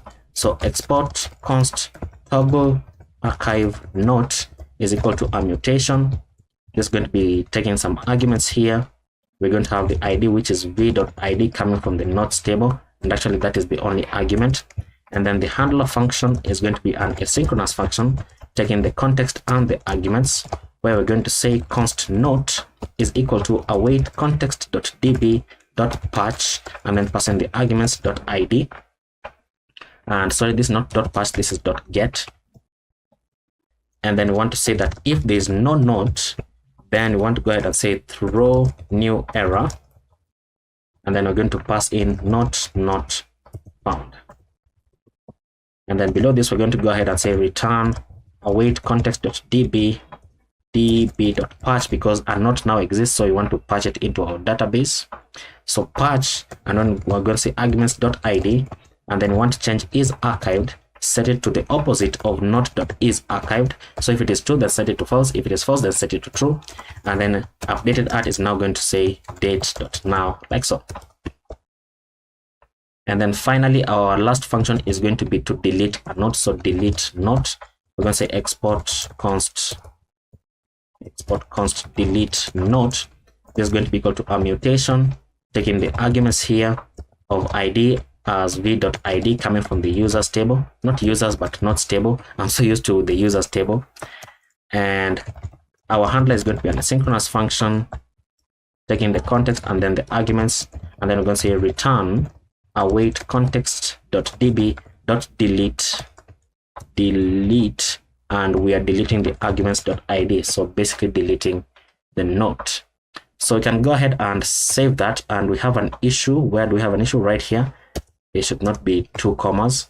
Now you can Control J to open up your terminal and then check that Convex is running as expected. You can see that it pointed out this error for me, but now it says Convex functions ready. So that means that if we check our application, if we reload this, then we should be able to see our UI because we now have the functions. Let's inspect. Let's just make sure that we have everything in the console. Use state is not defined, so that is a problem with our UI. So let's jump back into notes view, right on the use state here, control spacebar, and then enter to auto import it. And there we go. So we have our UI. Let's take it to this side. Come on. And then place this to the side as well, so that now we can continue building out our UI, or rather our return statement. So our return is going to be as follows. We're going to return a div with a class name of flex, and then height the screen, and then bg white. And then inside this div, we're going to have a comment here just to keep everything clean so that we know where we're working with. This is the note list or notes list panel. So basically the part that is going to be on large screens, the part that is going to be showing here. So we're going to do the following. We're going to say that we want to return a div here with the class name of width-full, and then on medium screens width-80, and then flex-column, and then border-right, and then border-gray-200. And then below this, we're going to be building the header of the panel here. So we're going to return a div with the class name of padding around 4, border-bottom, border gray-200, and then bg white. And then inside this div, we're going to have another div with a class name of flex, and then flex-column, and then items-start, and then justify-between, and then margin bottom of 4. And then we're going to have an h1 with a class name of text-2xl, font-bold, margin bottom of 2, and then text gray-900, and the text is going to say all notes like so. So you can save that. We have all notes appearing right there. Now below the h1, so below the h1, which ends right here, below the h1, we're going to have another div with a class name of flex, and then items-center, and then justify-between, and then give it a gap of 2, and then width-full. And then inside this div, we're going to have a button from /y button with a size of small, and then on click, we're going to be calling the handle create new note function. And then the class name for this is going to say bg-primary, and then on hover, we're going to say bg-primary with an opacity of 75, and then give it a gap of 2. So gap-2, like so. And then inside this button, we're going to have the plus icon. So plus icon from Lucid React. The class name for this is going to say size-4, and then close it out. And then below this, we're going to say create new note. So save that, and we have the button that says create new note, but our colors are not applying.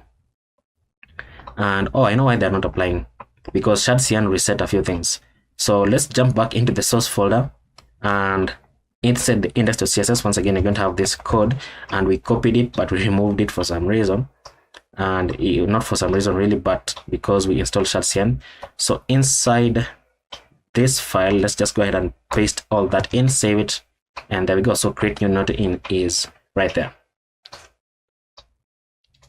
Now below this button, we're going to go ahead and create another button with a variant of ghost, and the size for this is also going to be small. And then on click, we're going to open this up. We want to navigate into the / settings page like so, and then when you close this out, we want to go ahead and render the settings icon from Lucid React, and it is going to have a class name of size-4. So that is only going to be showing the icon right there. So when you click on this, it navigates you into the settings page. Fantastic. Now we're going to go below this button, and then below two divs, and then we want to create our search input. So our search is going to be as follows. We're going to return a div with a class name of relative, and then inside this div, we want to render out the search icon from Lucid React, and it is going to have some class names here. So it's going to have a class name of absolute, and then left-3, and then top-1/2, and then transform, and then -translate on the y-axis by 1/2 so that it is centered properly, and then size-4, and then text gray-400. And then below this search icon, we're going to have the input from TsbSankara, which we don't yet have. So Ctrl-J to open up our terminal. Let's go into the third terminal here, which we're using for installs. Let's say npx TsbSankara, npx, not npm, so npx TsbSankara add input. And then as that is installing, our input is going to have a placeholder here that says search by title, content, or tags. Dot. And then the value for this is going to be equal to the search term, which is our state value. So search term. And then on change, we want to go ahead and call the synthetic event of E. We're going to say set search term into E.target value, so that what is typed in is what is going to be populating our state value. And then on focus, we want to go ahead and call the function called handle search focus, like so.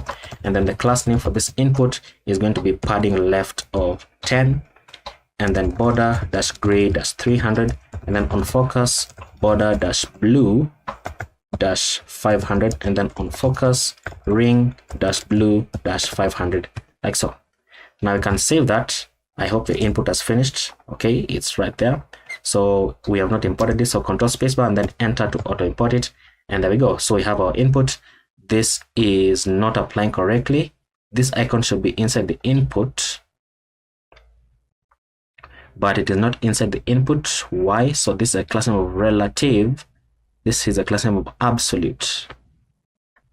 Let's see, absolute left. This should be top /1/2. There we go.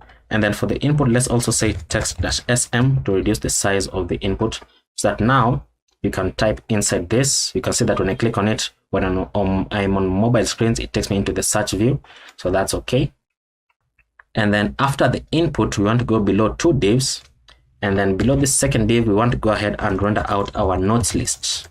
So our nodes list is going to be as follows. We're going to return a div with a class name of flex-1, and then overflow-y-auto, so that if we're on large screens, so if the if the nodes are more than the height of the screen, then it is automatically going to create an overflow, or a scroll bar is going to create a scroll bar for you.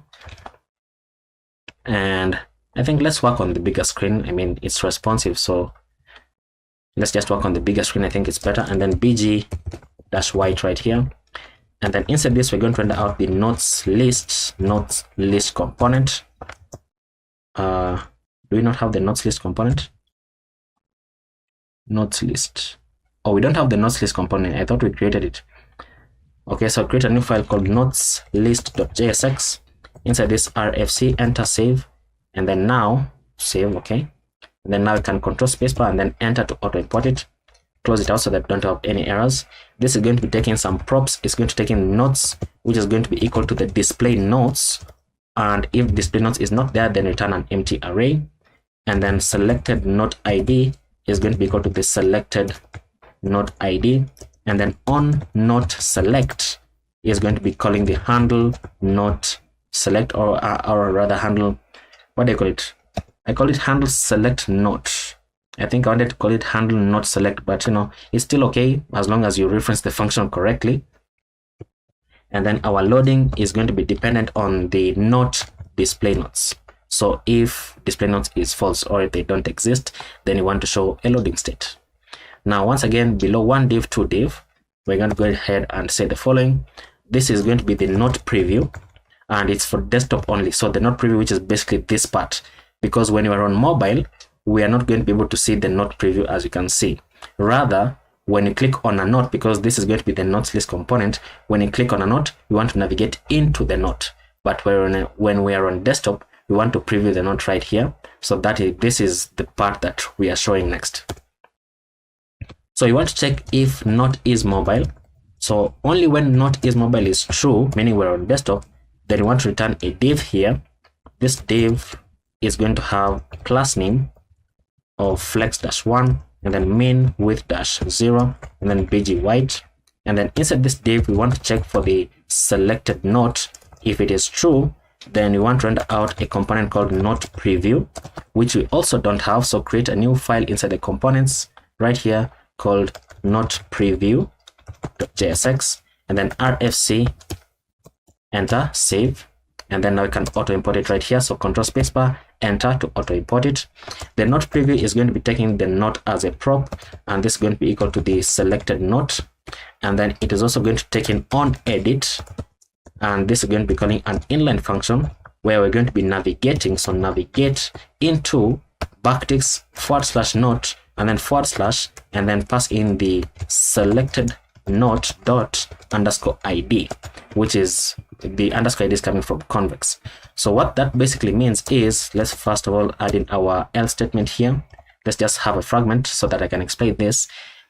What we're saying is that if we are editing a note, then we want to navigate into the /notes page and then get the ID of that note.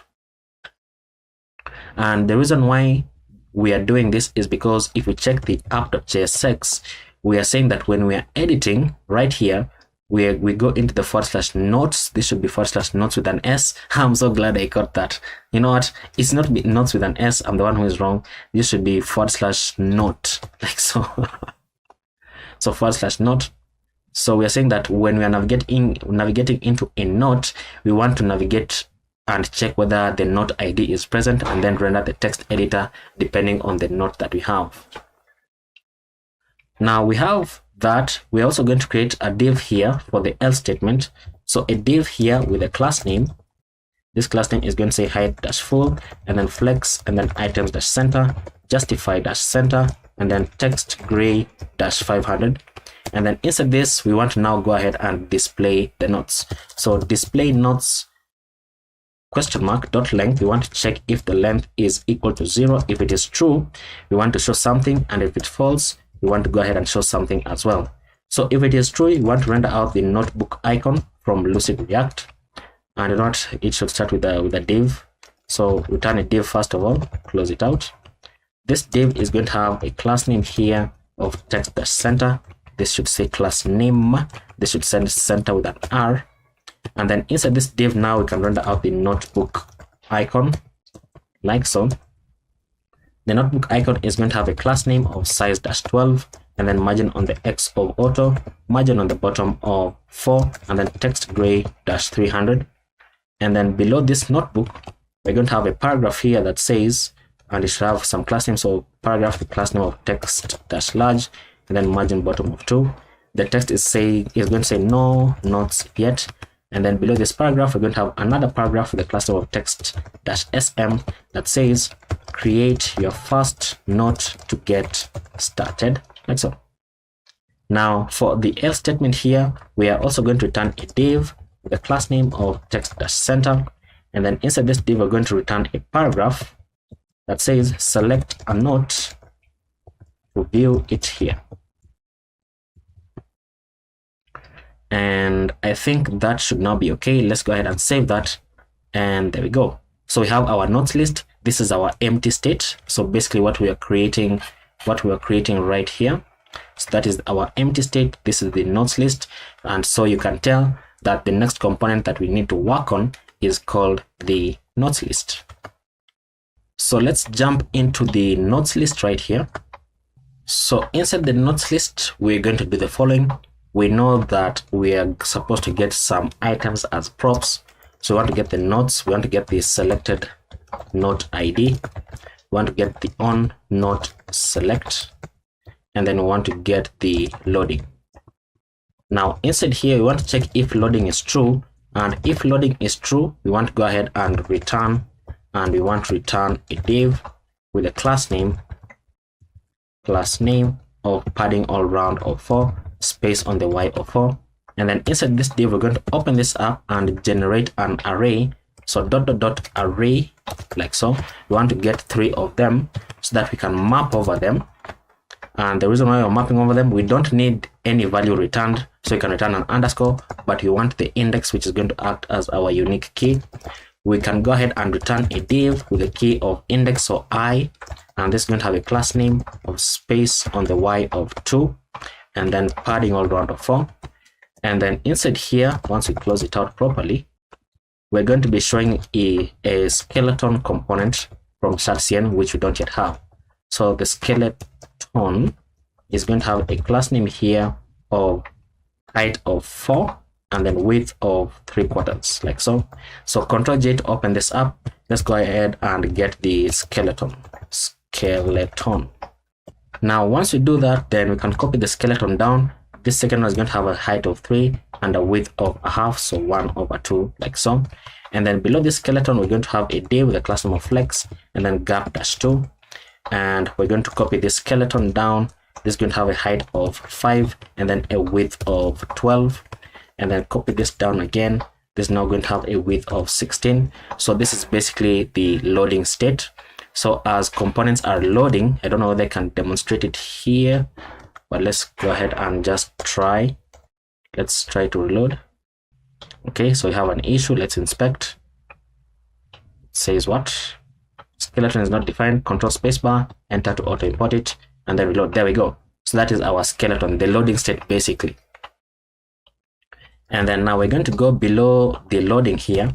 We want to check if there is no note, or and this should be notes, or the notes.length is triple equal to 0. Then we're going to go ahead and return a div here with a class name that says padding all around of 8, text-center, and then text-gray-500, and the text is going to say no notes found. Like so. So save that. Now we should see no notes found because we don't have any notes yet. Now once you do that, then below this we're going to create a function here called format date. So const format date, this is going to be taking the timestamp, and then we're going to go ahead and say try catch block. So try catch, we don't need the error here, but for the catch we're simply going to return unknown because it means that we don't know when it was created. Otherwise we're going to return format distance to now, which is a function that is coming from date fns. This is going to pass in the new date and then pass in the timestamp. And then outside of this, we're going to go ahead and add a method here called add suffix and set this to true.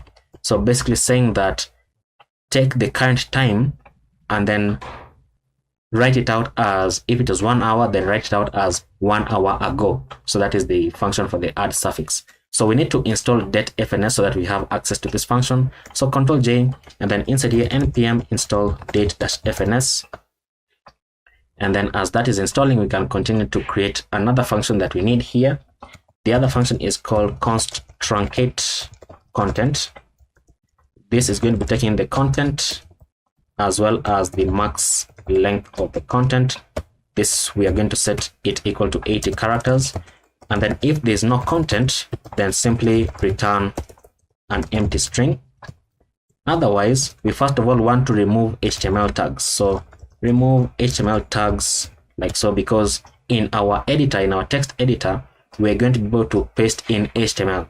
So in the preview of the note, we don't want to show the HTML tags. Instead, we want to remove the HTML tags and then show the actual text of the content, or rather of the note.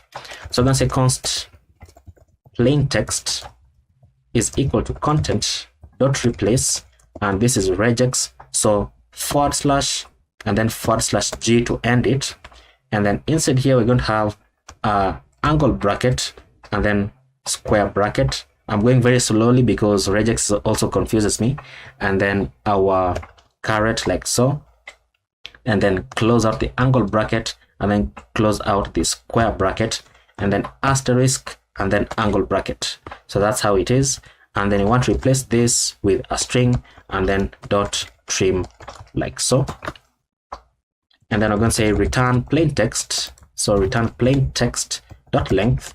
Why is it giving me this drop down? Okay, so plain text dot length, and check if it is greater than the max length, because if that is true, then you want to return an ellipsis. So I'm going to say plain text dot slice, and we want to slice the first 80 characters, so 0, and then pass in the max length, and the max length in this case is 80 characters. And then we want to add it, we want to go ahead and return the plus and then dot dot dot at the end of the text. Otherwise, if it is less than 80 characters, then you just want to return the plain text like so.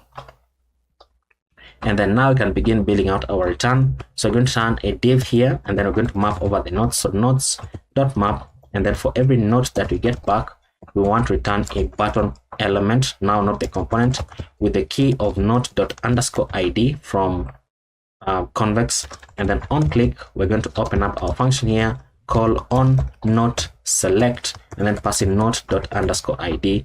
And then the class name for this is going to be dynamic values, so cn like so. Let me remember to import this, by the way. Is it imported? No. Has this finished? Why isn't it giving me the drop down? It's very annoying. So let's just import it manually. So import format distance to now from date-fns, like so. Now for our cn here, we're going to go ahead and pass in width-full, padding around of 4, text-left, and then on hover we want bg gray-50, and then transition-colors, and then border-bottom, and then border gray-100. And then outside of this, we want to check for the selected note ID. Check if it is equal to the note._id, because it means that that is the note that you have selected. If that is true, then we want to go ahead and return bg blue-50, and then border-blue-200. And then outside of this, we can close that out. We're going to return, or inside the button rather, not outside of it. We're going to return a div with a class name of space on the y of 2, and then we're going to return an h3 with a class name of font-medium, and then text-base, text gray-900, and then line clamp -1, so that if the heading is more than one line, then it's going to show an ellipsis again. And then instead you're going to return note.title, or if there's no note.title, we want to return an untitled, like so. Below the h3, we're going to check for note.content, and only when note.content is true, that's when you want to go ahead and return a paragraph here with a class name of text-sm. What is this? Paragraph? Really? Paragraph? Come on, why is it doing that? With a class name of text-sm, and then text gray-600, and then line clamp-2, and then leading-relaxed, like so. And then instead you want to pass in the truncate content function that you created, and then pass in the note.content. And then now below this, we're going to go ahead and return a div with a class name of flex, and then flex-wrap, and then gap-2, and then item-center, and justify-between. And then inside this, we're going to go ahead and return another div with a class name of flex, gap-1, and then flex-wrap. And then we want to check for the note.tags (slice), and then get the first 3 tags and then map over them, so .map, and then return the tag and also get the index. And then now we can return the, oops, what have I done? Outside of this, we should return tag index. Okay, we want to return the badge component, not the badge icon, the badge component from Lucid React. So Control J, and then let's just go ahead and add the badge from Lucid React. And the badge is going to have a key of index, and then a variant of secondary. And then the class name for this is text-sm, or the xs, so extra small, padding on the x of 2, padding on the y of 1, bg-primary /25 as the opacity, text-primary, and then on hover bg-primary with an opacity of 50. Close that out, and then we're going to render out the tag that we are getting back. So now let's go ahead and auto import this. So Control spacebar, and see how Lucid React also has an icon called badge. Just make sure you're getting the component from ./UI badge. Fantastic. Now we can save that. We're not going to be able to see anything on the screen because we don't have any notes yet, but once we begin to create them, then we're going to be able to preview that. And we're going to go below the badge right here. We want to check for the note.tags (length). If the length is greater than 3, and only when the length is greater than 3, that's when we want to render out another badge here with a variant of outline with a class name of text-extra small, padding on the x of 2, padding on the y of 1, border-primary, and then text-primary. And then inside here, we want to render out plus, and then note.tags.length -3. So basically saying that if you have like 5 tags, then it's going to show the first 3 tags, and then it's going to show plus and then 2. I hope that makes sense. So if you have 8 tags, it's going to show the first 3 tags, and then it's going to show plus, and then 8 minus 3 is 5. So it's going to show plus 5. So you're going to have 3 tags plus 5 more tags to be shown. Now below this, and then below this div, we're going to turn a span with a class name of text-extra small, and then text gray-500. And then the text inside here, we're going to be calling the format date function, which we have it somewhere, right? Format date right there. The format date is going to be taking in the note.updated@, because that is the timestamp that we are providing. Remember that the format date function takes in the timestamp. Fantastic. Now we can save that, and we can't see anything just yet, but that's okay, because we are going to be building the new note page next. So the next page that we need to work on is the note editor page. So we want to be able to create notes and also preview them right here. But before we navigate into this page, I want to go ahead and fix something. You can see that we can navigate using Control and 1, 2, 3, 4. Or if you're on Windows, you can use the Windows key and then 1, 2, 3, 4. But don't do that if you're on Windows, because the way that Windows has used the Windows key is if you click on the Windows key and then 1, 2, 3, 4, it's going to either open up this one, this one, this one, or this one, depending on how your taskbar is laid out. So let's jump into the layout. I think it was inside the layout that we had it. Yes, right here. So instead of using N, because Control and N opens up a new window of your browser, so instead of using N, you can do something like M, because I know Control B also does something. I don't know if it's bookmarks or what. Yeah, it opens up it opens up this on whatever. Can't even speak. So M, let's use M, so that now if we're on the home page, for example, Control M is going to take us into the note editor page, where we can create a new note, and that is where we want to start from. So place this to the right, and then place this to the left. Let's jump into the note editor right there and begin to build it out. So for the note editor, we're going to have the following. We're going to be doing a bit of stuff.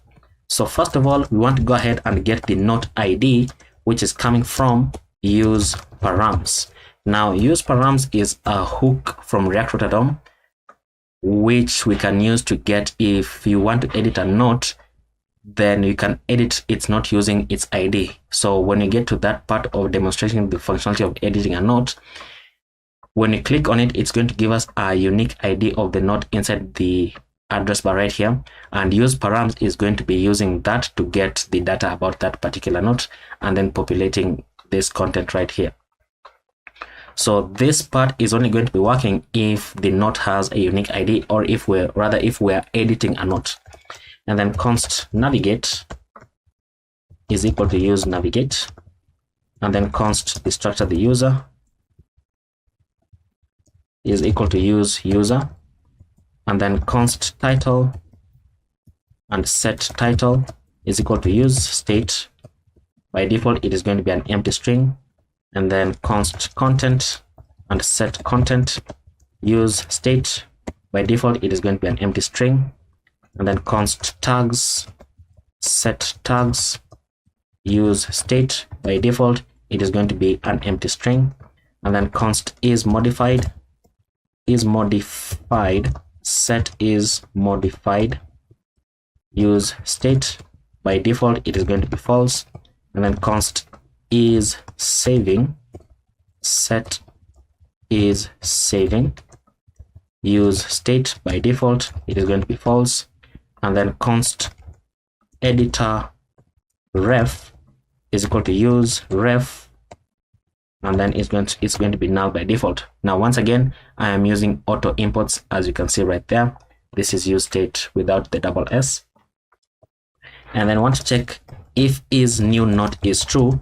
This is going to be dependent on whether there is no note ID. So if there is no note ID from use params, that it means that we are creating a new note.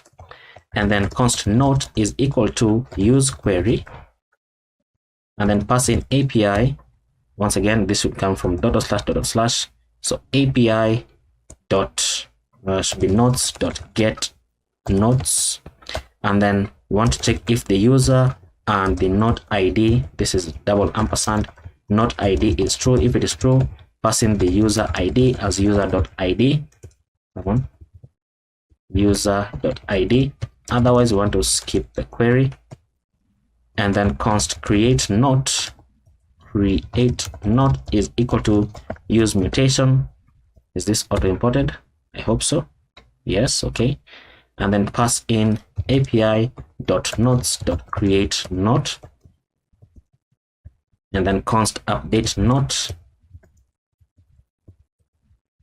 is equal to use mutation api.nodes.update not, and then const delete not is equal to use mutation api.nodes.delete not, and then const toggle archive is equal to use mutation api.nodes.toggle archive not. And then once we have that, we also want to go ahead and determine whether we are on the current node. So if rather, what am I saying? Const current node is equal to node question mark dot find, and then find the node and then return the node dot underscore id, which is triple equal to the node id. Then that means that we are editing the current node. And then we're going to have our use effect here with a callback function here and some dependency arrays. So it's going to be dependent on the current node, and then the is modified. So if any of those values change, then it's going to rerun this function inside the use effect, where we're going to check if current node and node is modified. Then we want to go ahead and say set title into the current node.title, or return an empty string, and then set content into the current node.content, or return an empty string, and then set tags into current node.tags question mark dot join. Want to join them using commas and then a space, and if those don't exist, then simply return an empty string like so. And then we're going to have another use effect. This other use effect is going to be calling a function here called before unload, but it is going to be dependent on the is modified like so. Is modified. So we're going to create a function here called handle before unload, and this is going to be taking in the synthetic event of e, and then we're going to say if is modified is true, then e.prevent default, and then we're going to say e.return value, and we're going to return the value that says this should be, oops, what am I doing? This should not be there. So return value, and the value is going to say you have unsaved changes. Are you sure you want to leave? Question mark. And then below this, we're going to go ahead and do the following. Let me just make sure that I'm in the correct thing. So below the if statement, we're going to go ahead and check. We don't need this extra semicolon. So we want to, we rather want to add window dot add event listener. So we want to add an event listener called before unload. Before unload meaning before you navigate out of that page, and then we want to call handle before unload, which we have just called, and then return our cleanup function. So window dot remove event listener before unload, and then handle before unload like so. And then our next function is handle save. This is going to be wrapped inside a use callback hook from React, so that it can memorize the function. The use callback is going to have a dependency array here, but for now let's just build this other part because it is quite long. So this is going to be an asynchronous function, and it's going to be taking an argument called silent, and by default it is going to be false. And then we're going to say if there is no user or there is no title.trim, then we're going to say if there is no title.trim, then we're going to say toast.error, and we're going to say please enter a title for your note. And then below this, we're going to go ahead and just say return. And then below this, once again, we're going to say set is saving into true because that is our loading state. And then we're going to have a try catch block. So for the try, we're going to do the following. We're going to say const tag array is equal to tags.split. So split the tags from where there's going to be a comma, and then dot map and then for every tag that we get back, then tag dot trim, and then outside of this dot filter, and then filter for every tag that we get back after filtering, then the tag dot length is greater than 0, like so. And then if is new note, then we're going to say await create note because it is a new note. So create note, and create note takes in the title as title.trim. It takes in the content as content.trim, not trim end but trim. And then it takes in the tags as the tag array, which I've just created above. And then the user ID is user.id coming from Clerk. And then for our else statement, we want to say await update note because it means that it is not a new note. So we want to update the details of that note.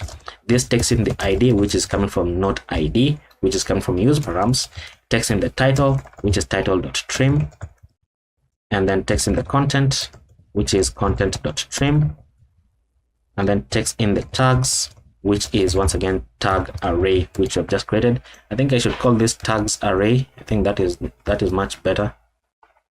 So tags array, and then below this, we're going to say set is modified into false. Fantastic. And then finally, we want to check if it is not silent. So if not silent, then toast.success, and then we're going to say not saved successfully, and then navigate back into the / page, which is the home page. And then for our catch, we're going to say console.error, and we're going to say failed to save not, then pass in the error, and then toast.error, we're going to say failed to save not, like so. And then for our finally block, we're simply going to say set is saving back to false, so that you don't create an infinite loop. And the dependency array for this is, it has quite a few. So content, and then create not, and then is new note, and then navigate, and then note ID, and then tags, title, update note, and then the user as well.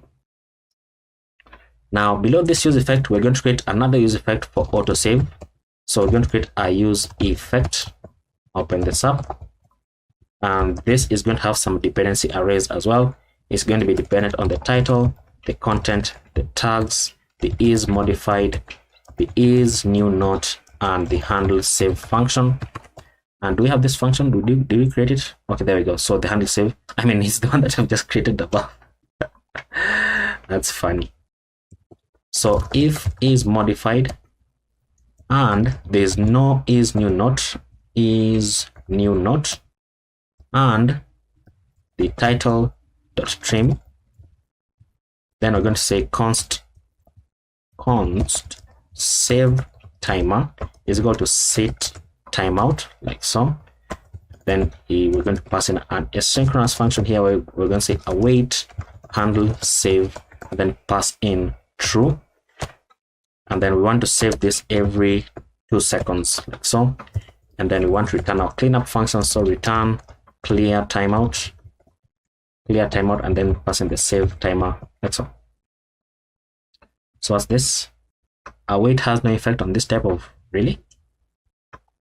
Async and await, let's just have it inside, probably. Then that means we can remove this, right?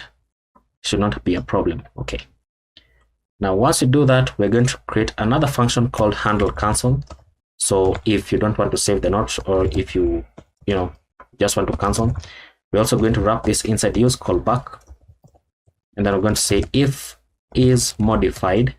What is this thing? If is modified, then we're going to create a dialog, browser dialog. We're going to say if confirm, and then we're going to say you have unsaved changes. Are you sure you want to leave? And then once we have that, then we're going to open up and say navigate. If they confirm that they want to leave, then navigate them back to the home page. And then else, we are going to say that navigate navigate into the / homepage. And is that true actually? Handle cancel, because if we are canceling it, then we're navigating back to the homepage. If you're not canceling it, I think this should remain in the new page. I think that's the logic that it should be. And then the dependency arrays for this one is modified, and then the navigate, like so. Fantastic. Now once we do that, then we're going to go ahead and create some keyboard shortcuts. So once again, just like we did in the layout, so keyboard shortcuts, we're going to have our use effect. Open this up, and then for the use effect, we're going to say const handle key down is equal to get the event of e, and then if e dot control key, ctrl key, or e dot meta key, like so, then you want to switch and then pass in e dot key, and they want to check for case S. So if you press Ctrl S, then you want to trigger the handle save functionality. So e dot prevent default, and then we're going to call the handle save function, like so, and then break out of that. And then in the case that we press the enter key, then e dot prevent default, and then handle save again, and then break out of that. And then in the case that we press the escape key, then we want to say e dot prevent default, and then we want to call the handle cancel function, which I've just created, and then break out of that again. So once we do that, then we're going to say document dot we want to add an event listener for the key down event, and then call the handle key down function, which I've just created, and then return our cleanup function, where we're going to say document dot remove event listener. We're removing the key down event and calling the function called handle key down, like so. So the dependency arrays for the use callback is going to be the title, the content, the tags, the handle cancel, and the handle save, like so. And then the next function that we need to create is called handle delete. So handle delete is going to be an asynchronous function, where we're going to check if there's no current note, then simply return, scroll down, and then we want to have our try catch block. So for the catch, we're going to say await delete note. What is happening? So await delete note, and delete note takes in the ID as the note ID. And then we're going to say toast.success, pass in note deleted. And then we want to navigate back into the home page, because now we don't have access to that note page. So console.error for the catch, console.error failed to delete note, and then pass in the error, and then toast.error is going to say failed to delete note, like so. Now next, we're going to create another function called handle archive. This is going to be an asynchronous function, where we're going to check if there is no current note, then we want to return, and then we're going to have a try catch block. For the try, we're going to say await toggle archive, and then pass in the ID as note ID, and then toast.success. We want to check if current note dot is archived is true, then the toast notification should say not unarchived, archived. Otherwise, the text is going to say not archived. So, and then we want to navigate. I can't type navigate. Navigate back to the / page, which is the home page. And then for the catch, we're going to say console.error, and we're going to pass in failed to archive note, and then pass in the error, and then the toast.error is going to say failed to archive note, like so. And that should be almost okay, because we have a few more functions to create. So we're going to create a function here called const handle title change. This is going to be taking the value, and we're going to say set title into the value, and then set is modified to true. And then we're going to just copy this down because it's probably going to be faster. The next function is called handle content change, taking the value set content into the value, and then set is modified to true. And then the last function is handle tags change, taking the value and then set tags into the value, and then set is modified to true. And then finally we can begin to build out our UI. So we're going to have a div here with a class name of height-screen, and then flex, and then flex-column, and then bg-white. And then we're going to build the mobile header first of all. So the mobile header is going to be a div with a class name of medium hidden like so, padding all around of 4, border-bottom, border-gray-200, and then bg-white.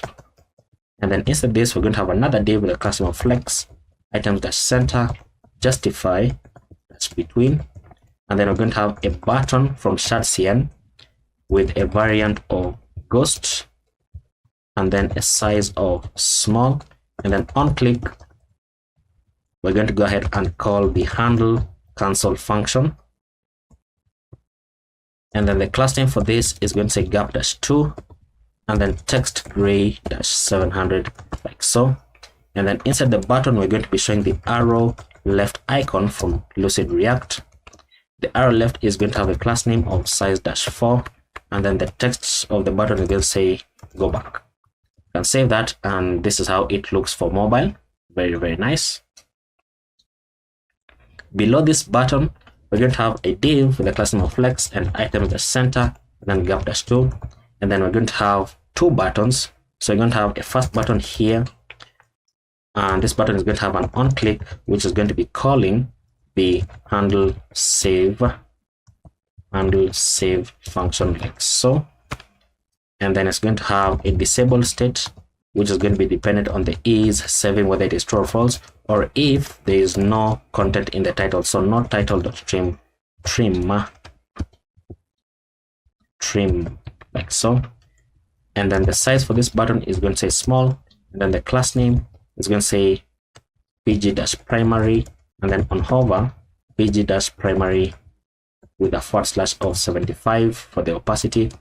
And then the text is going to be checking for is saving. If it is true, then the text is going to say saving ... Otherwise it's going to say save not. So we can save that. That is one button. So we want to go ahead and copy this button down once. This second one is going to have an outline, or a variant of outline. Did this first one have a variant? It did not. So this is going to have a variant of outline. The on click for this is going to be calling the handle cancel. So handle cancel. And then the disabled state, we don't need this. The size is going to be small. The class names here are going to be border-gray-300, and then text gray-700, and then the text is simply going to say cancel. And then we can go ahead and save that. There we go. So save not or cancel for if you're on mobile. And then below this button, and then below 3 divs, we are now going to go ahead and build the desktop header. And the desktop header is going to be as follows. By default it is going to be hidden, but on medium screens it is going to be a block element, and then it's going to have padding all around of 6, border-bottom, and then border-gray-200, and then bg-white. And then inside this div we're going to have another div with a class name of flex, and flex-wrap, and then gap-2, and then items-center, and then justify between. And then inside this div we're going to have another div with a class name of flex, and flex-wrap, items-center, and gap-4. And then inside this we're going to have a button element, once again from TsbSankara. This button is going to be showing the arrow left icon with a class name of size-4. close this out. The button is going to have a variant of ghost. The size for the button is going to say small. On click, we're going to be calling the handle cancel, and then the class name for this is going to say gap-2, then text gray-700. Let's make this full screen so that you can preview the button that we are talking about. So let's save that. Let's see. So there we go. That is the button right there. And then below this button, we're going to have a div with a class name of text-2xl, font dash semi-bold, and then text gray-900. And then we want to check if it is a new note. So if is new note is true, then the text is going to say create new note. Otherwise, the text is going to be dynamic value, and we're going to pass in current note dot title. So question mark first of all dot title, or if there is no title, then we're going to say edit note. So, and then below this, we want to check for is modified, and only when is modified is true, we want to return text that says modified. And this should have a mid dot. So let me get the icons of mid dot. So you can just copy this icon symbol, mid dot symbol. Want to copy it? Come on. Really?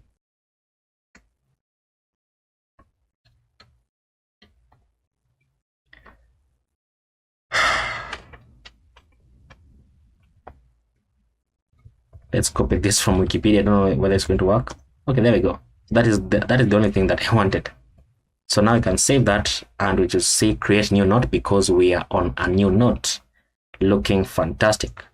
So now you're going to go below two divs. Below this, we're going to create a div with a class name of flex, and then items at center, and then gap-2, and then want to check if not is new note. If that is true, we want to open this up and then return a React fragment first of all, and then we're going to have a button from TsbSankara with a variant of outline, and then on click, we're going to be calling the handle archive function. The size for this button is going to be small. The class name for this button is going to say gap-2, border-gray-300, and then text-gray-700. And then inside this button, we want to render out the archive icon from Lucid React. The class name for this is going to say size-4. And then below this, we're going to check for current note. So if current note question mark dot is archived is true, then we want the text to say unarchived because it is archived. Otherwise, we want to say archive, like so. Now we can save that. Let's see what we have. If not is new note. So where aren't we seeing the button? So it's saying what? What did I do? Okay. Reload that.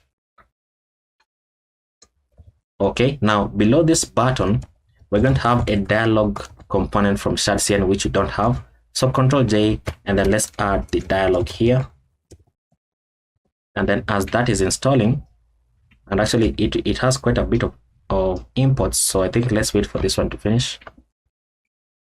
So there we go. So now we can auto import stuff. So Control Spacebar, and then use the one that is coming from ./UI dialog.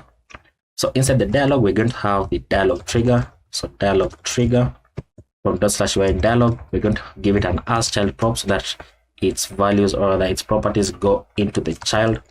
So we're going to have a button component inside this with a variant of outline, and then the size for this is going to say small. And then the class name is going to say gap-2 border-red-300, and then text red-600, and then on hover bg red-50, and then inside here we're going to show trash2 from Lucid React. The class name for this is going to say size-4, and then below this the text is going to say delete note, and then below the dialog trigger we're going to have dialog content from ./UI dialog.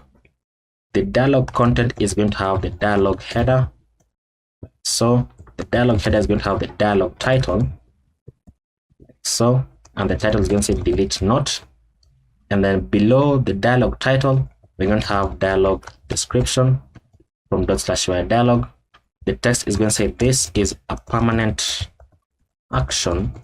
Are you sure you want to continue? And then below the dialog description, we're going to have the dialog footer.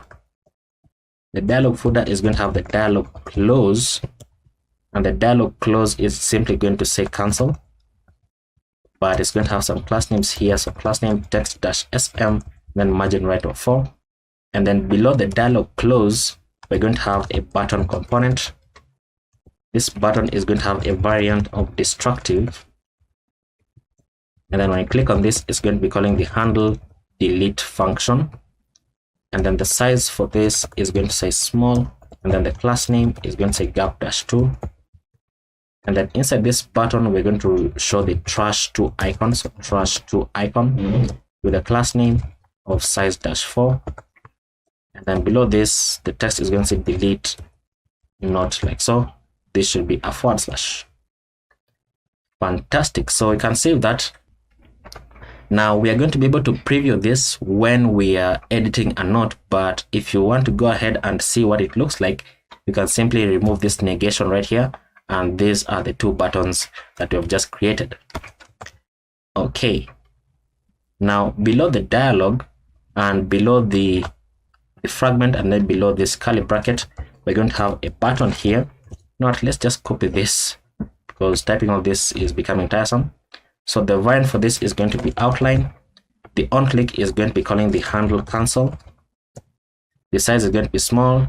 The class names is going to be gap2, and then border gray-300, then text gray-700. And then the text, we don't need the icon, but the text is going to say cancel, like so. And then below this button, you can copy this button one more time. This other button is going to have an on click. It's not going to have a variant, but it's going to have an on click here. Oops. Which is going to be calling the handle save function, like so. The disabled state for this button, disabled, is going to be dependent on the is saving, or if there's no title, what am I typing? Not title.trim. So the size is going to be small. The class names are going to be, let's remove this.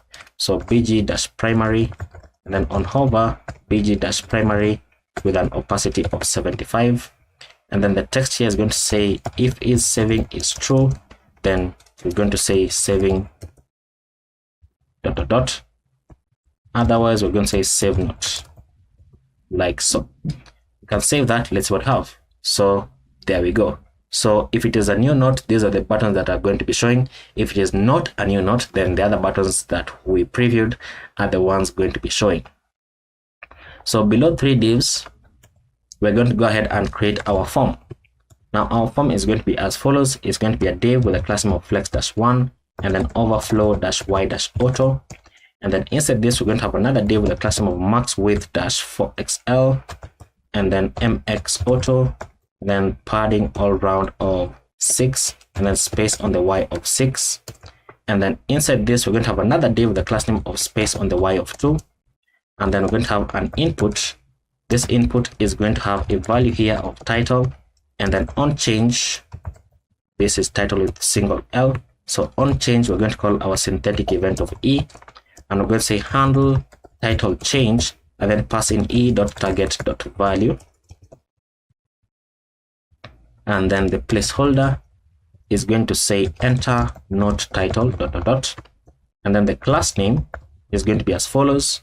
We're going to say exclamation mark text-2xl, because this is how you make text important to be marked as important in Tailwind CSS. Because if we don't have the exclamation here, then the class names in our globals.css are the ones going to apply.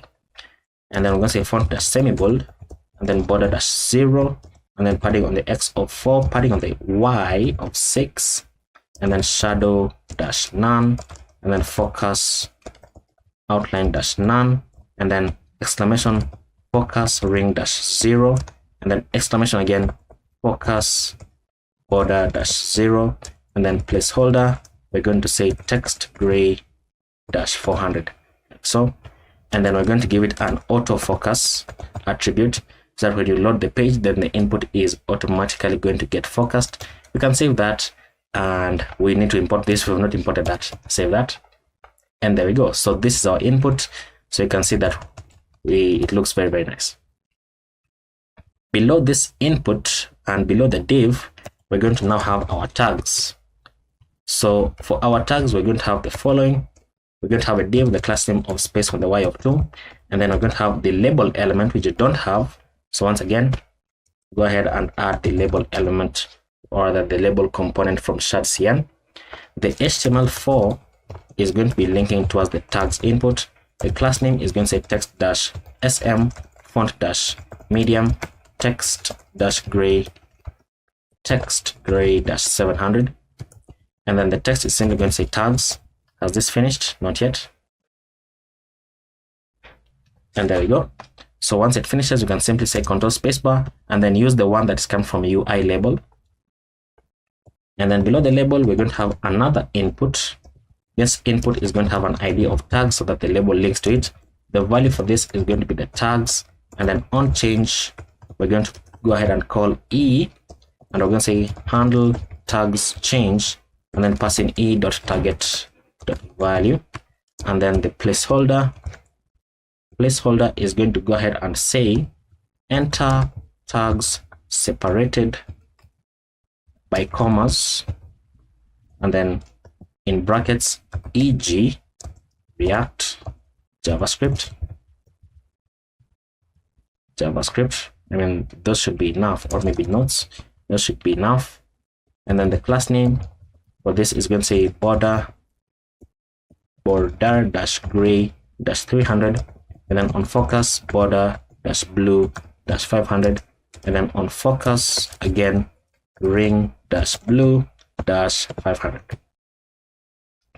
And then below the input, before you can save everything, we're going to have a paragraph with text dash extra small and then text gray dash 500. The text is going to say use commas to separate multiple tags. Save that and let it reload. Is it reloading?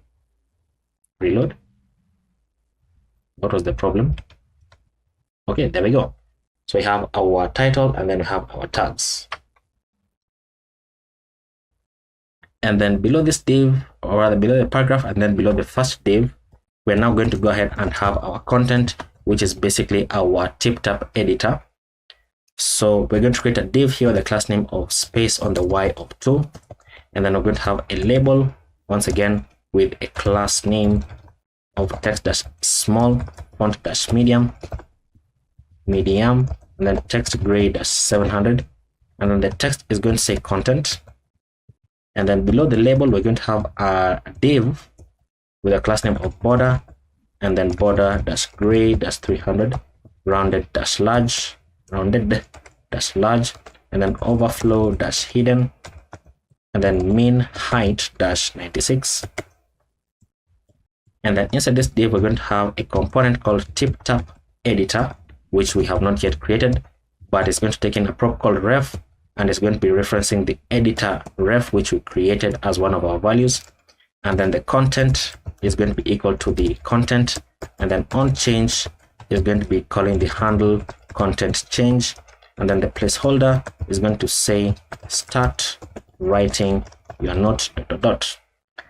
Now before we save that, let's go ahead and create the TipTap editor. So inside components, new file TipTap editor.jsx, and then I can say rfc, save that, and then now we can control spacebar right here, enter to auto import it, and then save it, and you can see that we have our TipTap editor right there. So next we need to go ahead and create our TipTap editor, and then just to mention something about it, if you just simply search for TipTap, then it's going to take you into this page, and let me see if I can find it. Where is the editor? Right here. So they have an open source editor. So basically what we're building is something similar to this, and this by the way is an interactive example. You can go ahead and play around with it to see how it works. It looks very, very nice. So let's go ahead and begin to build out our TipTap editor. So let's jump into TipTap right here. And before we begin typing away, we need to install a few things from TipTap. So let me make this full screen. So we're going to go ahead and say npm install at TipTap /react, and then at TipTap /starter-kit, and then at TipTap /extension placeholder, and then at TipTap /extension character count, and then at TipTap /extension link. And is there anything else? I can't see anything else, so let's install all that. And there we go. And we also need one more component from shadcn, so npx shadcn add the separator. So, and then now let's begin to build out our component. So instead of having this, let's go ahead and let's say const TipTap editor is equal to forward ref. Oops, what am I typing? So forward ref, and then open this up like so. And then we're going to go ahead and have the content, destructure the content, destructure the onChange as props. So onChange, and then the placeholder. What am I typing? Placeholder. I can't type placeholder, and the placeholder here is just going to say start typing. So start typing ... Even though I do realize that we had the placeholder here as well, so it's still okay. You can remove it. I mean, it doesn't really matter all that much. And then outside of this, we also want to get the ref, and then we're going to open this up, and then we're going to set up our state value. So const is dialog open, and set is dialog open.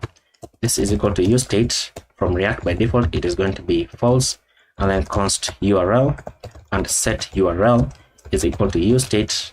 By default, it is going to be an empty string so that we are able to add URLs inside our editor. And then const editor is equal to use editor from TipTap React. So we are defining our editor. So the extensions that we want to have are the starter kit, which is now I'm using auto import, so starter kit. And then the placeholder, these are now components .configure, and configure the placeholder as follows. Pass in the placeholder, which is coming from here. And then below this, we want to have access to the character count as well. So character count, and then configure, and we want to pass in the limit of the characters as 10,000. You can increase it if you want.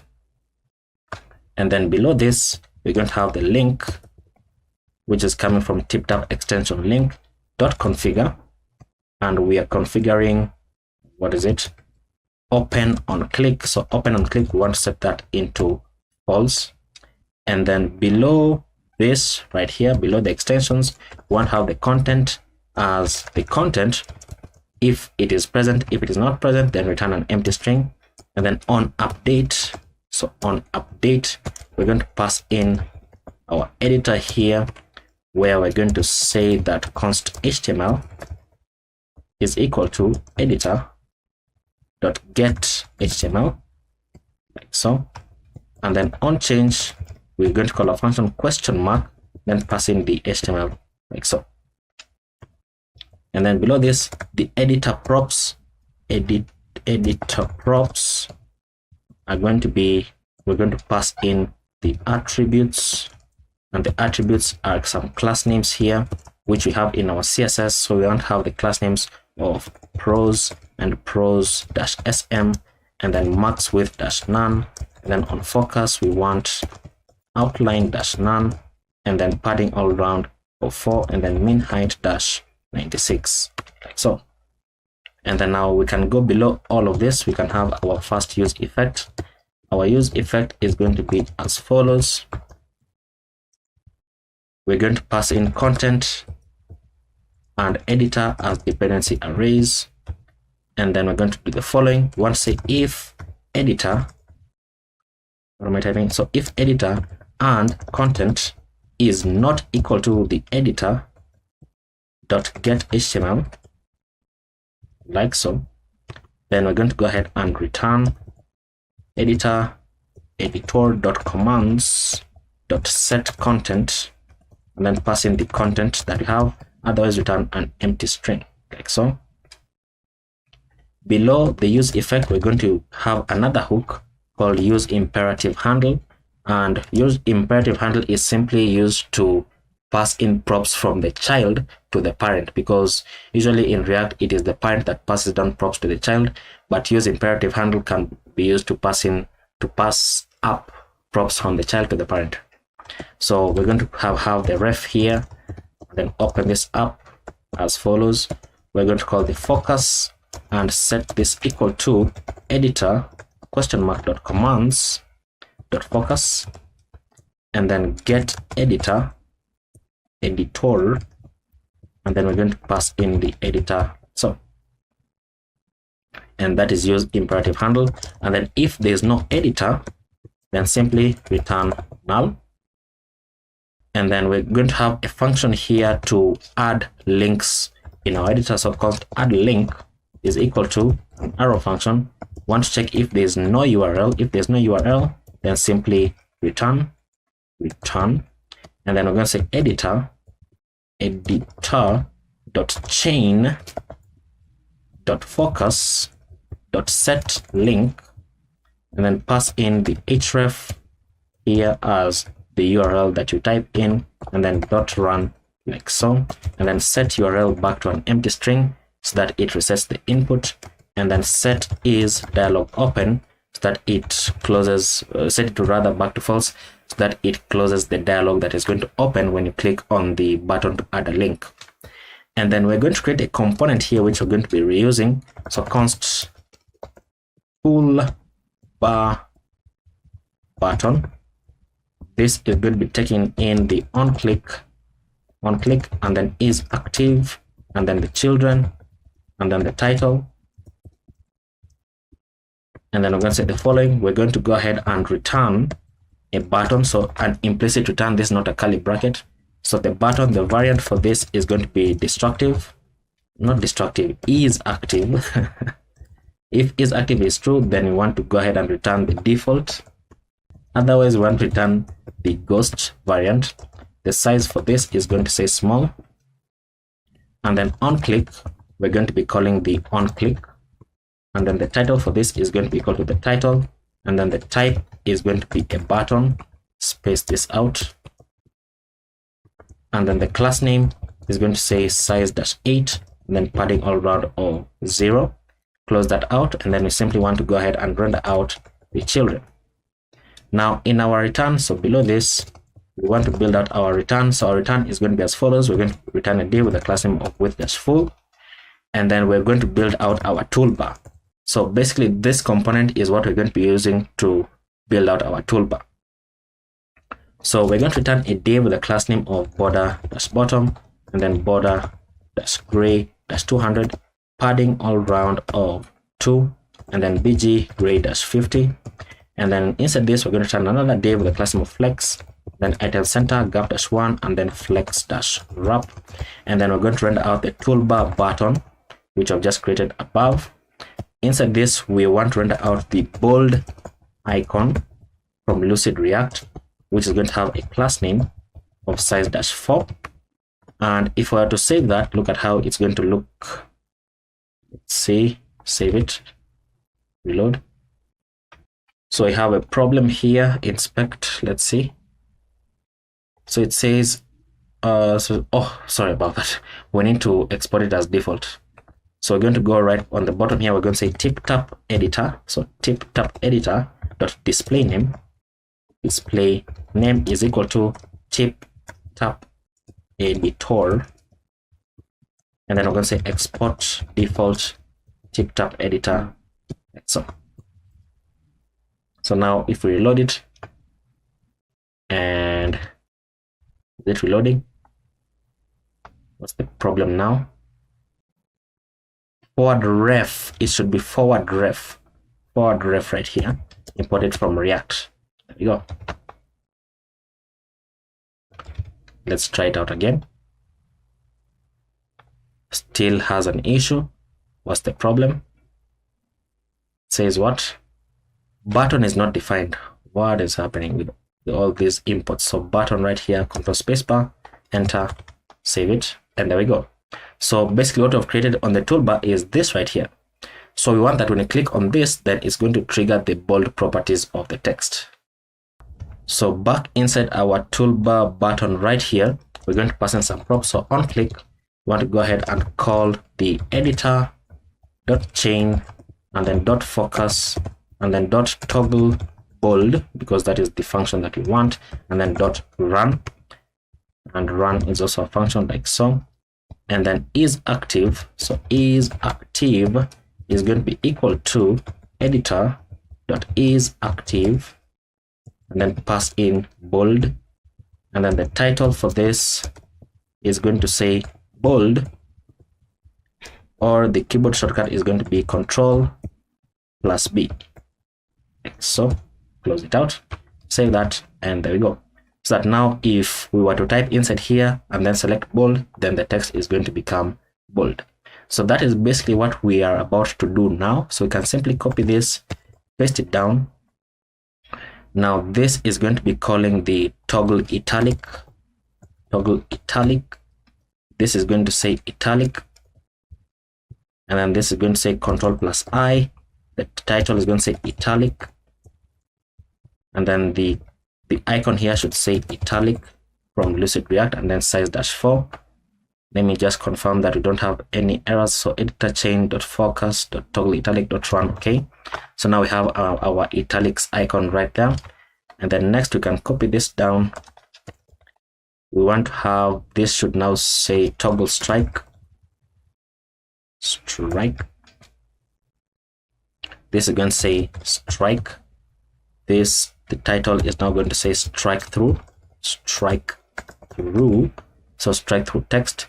The icon is going to say strike through from Lucid React. Save that, we have strike through right there. The next one that we want is editor chain focus. We want toggle code, so that we can write some code inside it. This is going to say code. This is now going to say code for the title, and then the icon we want to show is the code icon. Let's copy this, and then first of all we want to have a separator from UI separator, like so. And what am I doing? The orientation, because if I click the separator like so, it would add a separator on the bottom, which you don't want. And something is not showing. This is not showing. Let me remove this. Something was not showing. Is it the separator from Lucid, or is it the code that did not show? Or we don't have that icon. Okay, that's why. There we go. So now the separator, you can see that it has the separator on the bottom. You can see it's very faint. Instead, we want the separator to be vertical. So we're going to have the orientation prop here and set it equal to vertical, and then the class name is going to say mx-1 and then height-6. So now the separator is going to be, is it even showing? It only wants to embarrass me. So let's add another component, and then let's see whether the separator is going to show up. So let's copy this, paste it below that. Now the on click for this one is going to be calling the toggle heading, and the toggle heading is going to be taking in, what is this, toggle heading, HE, toggle heading, and it's going to be taking some levels here. So we want a level 1 heading that it shows the biggest heading, and then dot run. The is active is going to say editor.isActive, and then we want to pass in heading, and then we also want to pass in the level of the heading. So level, and level is 1, and then the title is going to say heading 1, and then the icon is going to say heading 1. The class name is going to remain as the same, and then we're going to copy this, paste it down, change this to level 2. So highlight that, change that to level 2, and then heading 2. It's heading 2 from Lucid React. Did I import this? No. Control space bar, enter. And then we also want heading 3. So right here, highlight this, Control D, Control D, Control D, change this to heading 3. And then right here, Control Spacebar, enter. And then we can copy the separator again. So right here, copy the separator, go below the headings. And then we're going to have another toolbar here, which I have not copied. So copy this, paste it here. Now we don't need the level for this one because we're going to be calling the toggle bullet list. So dot run, and then is active is going to be dependent on the bullet list. So we don't need the heading here. So bullet list, that's the correct one. And then the title here is going to say bullet list,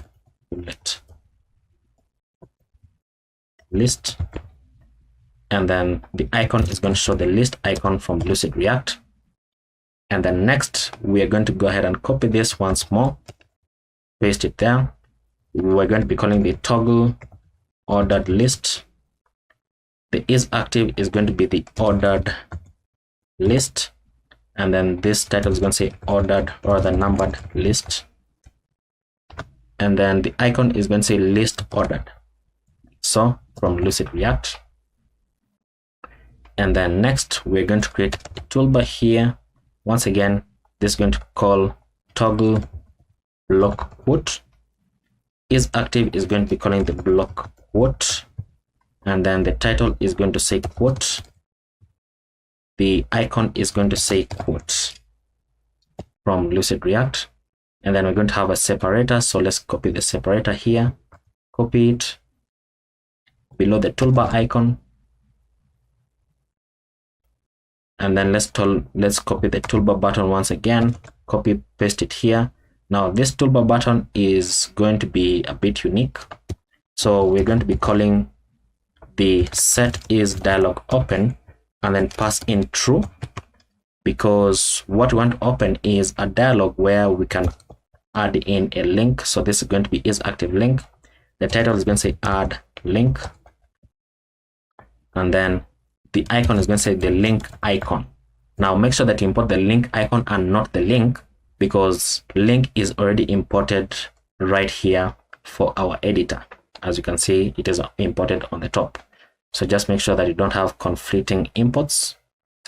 And then the way that we're going to handle the dialog is we're going to go below the toolbar. We're going to create our dialog. So dialog here from /UI dialog has an open prop, which is going to be dependent on the is dialog open, and then on open change is going to be dependent on the set is dialog open, and then dialog content from /UI dialog text in dialog header, and dialog header text in dialog title. The title says add link, and then below the title we're going to have dialog description. The description is going to say enter the URL you want to link to, and then below the dialog header we're going to have an input from /UI input. The type of input is going to be a URL. The placeholder is going to say https://example.com. The value for this is going to be the URL, and then on change we're going to go ahead and call e and then say set URL into e.target.value, and then we want to autofocus when we open that dialog. So autofocus like so. And then below the input we're going to have dialog footer from /UI dialog. It's going to have a class name of flex, and then justify-end, and then gap-2, and then it's going to have a button here with a variant. Do we have the button component? Okay, the variant is going to be outline, and then on click we're going to call our inline function here that says set is dialog open back to false, and then the text is going to say cancel like so. And then below this button we're going to have another button. This button is going to have an on click, one button on click, and it is going to say add link function, and the text is simply going to say add. And then below the dialog, well, we want to have a separator, so let's copy the separator again. So dialog right here, we're going to have separator, and then toolbar. So let's copy the toolbar once again, let's copy actually this one, which has the editor chain. So toolbar, so below the separator, we're going to have on-click editor chain focus, and then we want to call the undo. The undo function dot run. We don't need the is active, but the title now is going to say undo, and then pass in control plus Z for the undo function. The icon is going to say undo, and then we're going to copy this one more time. Below this, we're going to call the redo. So redo, and then the function is called redo. This is going to say control plus Y, and then the icon is going to say redo icon from Lucid React. Did I import this? No. Okay, enter to auto import it. And then now below the toolbar button and then below two divs, we're going to go ahead and add in the editor content, which is coming from TipTap React, and then it takes an prop called editor, which is equal to the editor that we defined on the top. And then finally, we're going to have our footer for the editor. We're going to have a div with a class name of border-top, and then border-gray-200, and then padding all around of 2, and then bg gray-50, text-extra small, text gray-500, and then we're going to have a div with a class name of flex and justify-between, and then we're going to have a span, and then inside this span we're going to say editor.storage.character count.characters, call that as a function, and then we're going to say outside of this characters, so how many characters, comma, then add in your manual space using curly brackets and then an empty string. Below this, we're going to go ahead and say editor.storage.character so words. So how many characters and how many words have you typed? And then below this span, we're going to have another span, which is going to say limit. And the limit for this, not the component, but the limit is going to say editor.storage.character count.characters, and then pass in that one out of 10,000. So how many characters have you typed out of 10,000? And now we can save that. Let's see what you have. And there we go. So if I were to start typing, you'll see that the limit is going to increase. So start typing. You can see that now I have 7 characters and 2 words. So very, very nice. And then if I want to make it bold, simply click on that. Now it is bold. If I need to have it as an H1, there we go. As an H2, there we go. As an H3, there we go. Looking very, very nice. If I want to have it as an unordered list or an ordered list, and then if I want to turn it into a quote, I can simply do that. Highlight this and then turn it into a quote. Remove the bulleted list first of all, and then now it is turned into a quote. You can see this very faint sliver right here. And then if I want to add a link, I can simply click on this, add a link maybe to like my YouTube, so youtube.com/TsbSankara, and then add link right here. So now it adds it as a link. You can tell by the underline. And then if I want to undo, it undoes the link that I've done, and then redo returns the link. And then let's see, we need to have the note title, so test title, and then you can say test, and then YT for the tags, and then save note. And instead of clicking this button, you can say Control S, and it should save that, but it's not saving for some reason. So let's save note. Oh, our functions are not working. Our functions are not working. Is there something wrong with Convex? No, there's nothing wrong with Convex. Something wrong with our app? Nothing wrong. Let's check this out. Let's inspect the console. Duplicate extension names. That is something with the TipTap editor. Code is not defined. Where do we have code inside here? But it's here, right? Okay, so I think this is just a previous error. Let's shift F5 to reload the cache as well. Okay, so do we have any issues? No. So title, let's say test. Let's say test, and then YT. And then let's have some text inside here. And then let's say save note. Save note. Okay, so our functions are not working. Let's check Convex. Let's check our functions. So we can create note. So create note is somewhere. Okay, it's not being hit by anything. So let's go ahead and into the note editor. Let's find where you have save note. So save note is somewhere. Save note is right here. So handle save. Is this cancel working? The cancel is not working either. So let's fix a few issues. First of all, when we save a new note, we don't want to navigate into the new page. So I was wrong about that. We want to navigate back to the home page. And then for our handle save, I made a mistake with the use callback right here. So we want to go ahead and let me see if I can get this functionality correct. Let's just remove this. Let's cut it out.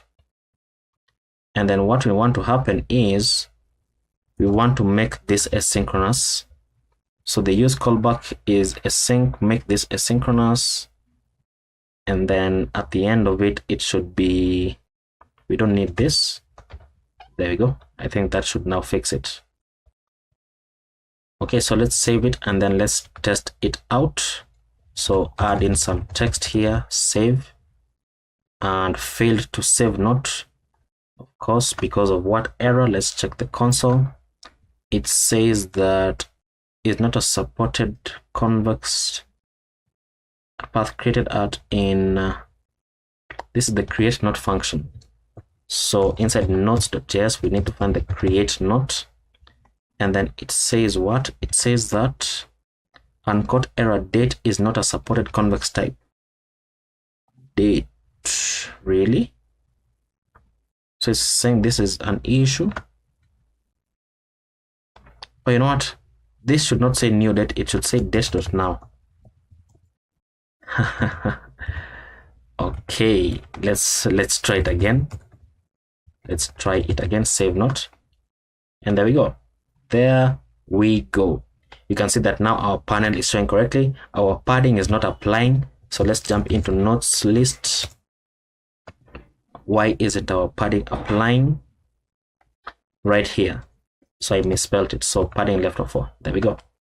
Fantastic. So you can see that now we have our notes appearing, but we don't have the note preview component. But we can add another note. Let's go into random text generator so that we can have some big text. Let's just copy this entire thing. Copy. Let's paste it inside here as our text. We can see that it is at 4,300 characters.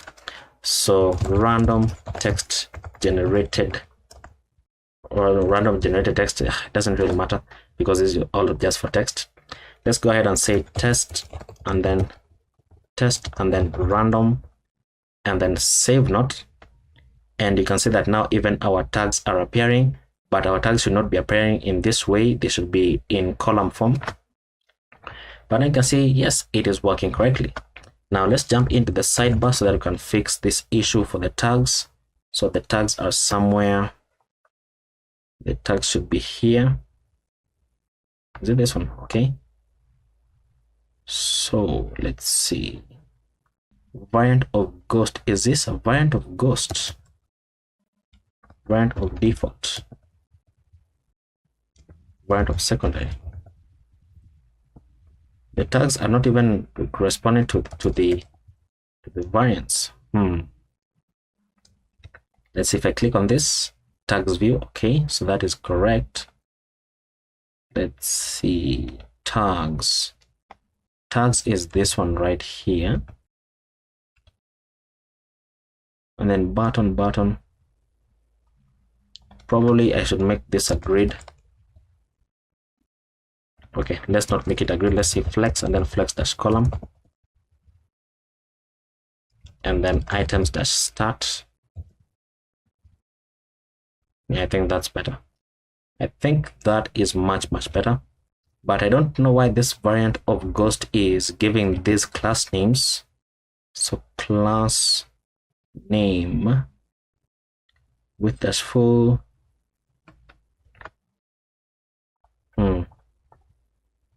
I think this is an issue with our logic here. This is an issue with our logic here. Okay, let me not worry about this just yet, but let's go ahead and continue building out our application, because as you can see right there, everything is working as we expect it to work. So the next that we need to build is the note preview. So inside note preview, we are going to need a component from TsbSankara, which is called drop down dash menu. So drop down dash menu. And then as that installs, we can go into the note preview right there, and then we can begin to build it out. So the note preview takes in some props here. So note and then on edit. And then we're going to set up our state value. So const share dialog open, and then set share dialog open. This is equal to use state. By default it is false, and then const toggle archive is equal to use mutation, and then this should also import. So use mutation, then passing API dot should be notes dot toggle archive note, then const delete note. Delete note is equal to use mutation, pass in api.notes.delete note, and then const format date is equal to pass in the timestamp, and then we're going to say try, the try catch. In the catch we're going to return unknown, and this is something that we have done before, so unknown. In the try we're going to say return format distance to now from date fns, and then we're going to pass in new date, and then pass in the timestamp, and then add suffix, set this to true, and then our function to handle archive. So const handle archive is equal to an asynchronous function. We're going to have our try catch block. So for the try we're going to say await toggle archive, and then pass in the id as not._id, and then we're going to say toast.success and then we're going to say or they want to check if not.isArchived is true, then we want to say not unarchived, otherwise we want to say not archived. And then for the catch we're going to say toast.error, then we're going to say failed to archive not, then we're going to say console.error failed to archive not, and then pass in the error like so.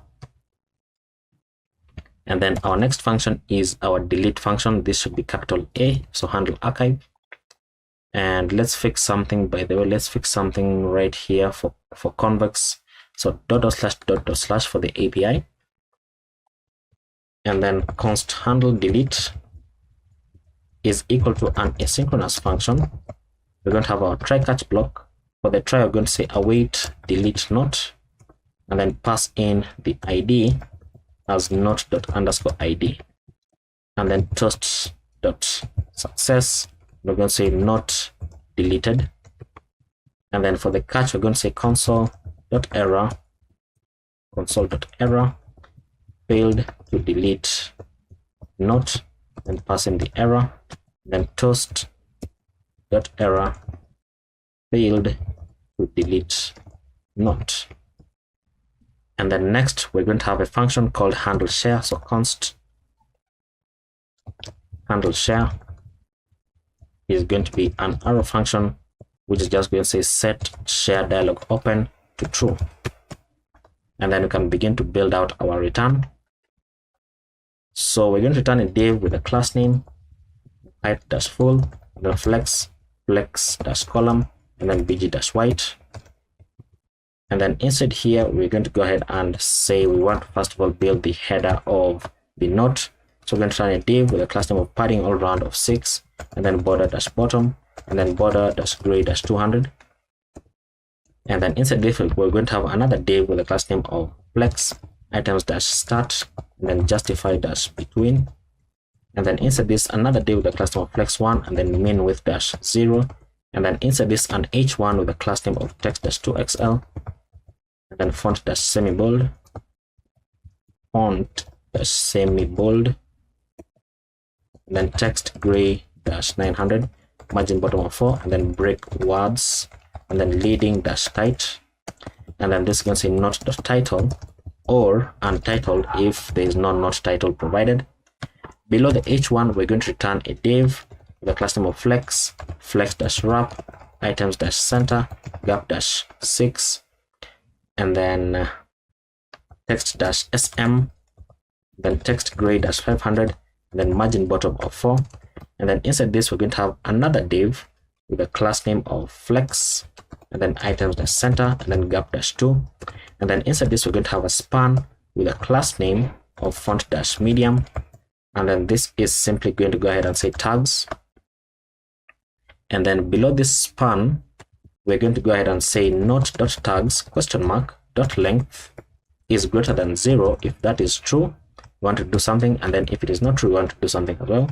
So if it is true, we're going to return a div with a class name of flex, and then gap-1, and then flex-wrap, close that out, and then inside this div we're going to say not.tags.map, and then for every tag that we get back, then we're going to get back the index as well to act as a unique key.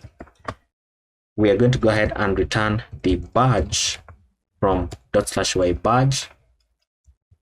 The key for this is going to be the index, close that out, and then the variant for this is going to say secondary, and then the class name is going to say text-extra small, padding on the x of 2, padding on the y of 1, bg-primary with an opacity of 25, and then text-primary, and then on hover bg-primary with an opacity of 50, and then inside here we're going to render out the tag, and then otherwise, so for our else, we want to just simply return a span that says none, like so. You can save that. Let's see what we have on the screen. So it says what? Oh, there's no comma. There's no comma here. I thought it was an ESLint error, so I was ignoring it. Okay, so there we go. So we have our tags right there because this is the node that we've currently selected. So if I select this, it shows that as well. Okay, and you can see that our date formatting is working correctly. So now we're going to go below this, and then below this div, we're going to return another div with a class name of flex, and then items-center, and then gap-2, and then text-extra small, and then a span with a class name of font-medium, and then text gray-900, and then it's going to say last edited, like so. And then below this span, we're going to have another span, which is going to call format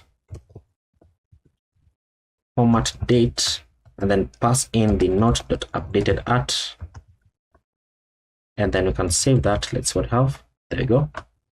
So last edited 12 minutes ago. So now we're going to go below 1 div, 2 div, and 3 div. We're going to create another div with a class name of flex and items-center, gap-2, and then margin on the left of 4. And then inside this, we're going to have the button component from ./y button. The variant for this is going to say outline. The size is going to say small. And then on click, we're going to be calling on edit, which we have just destructured.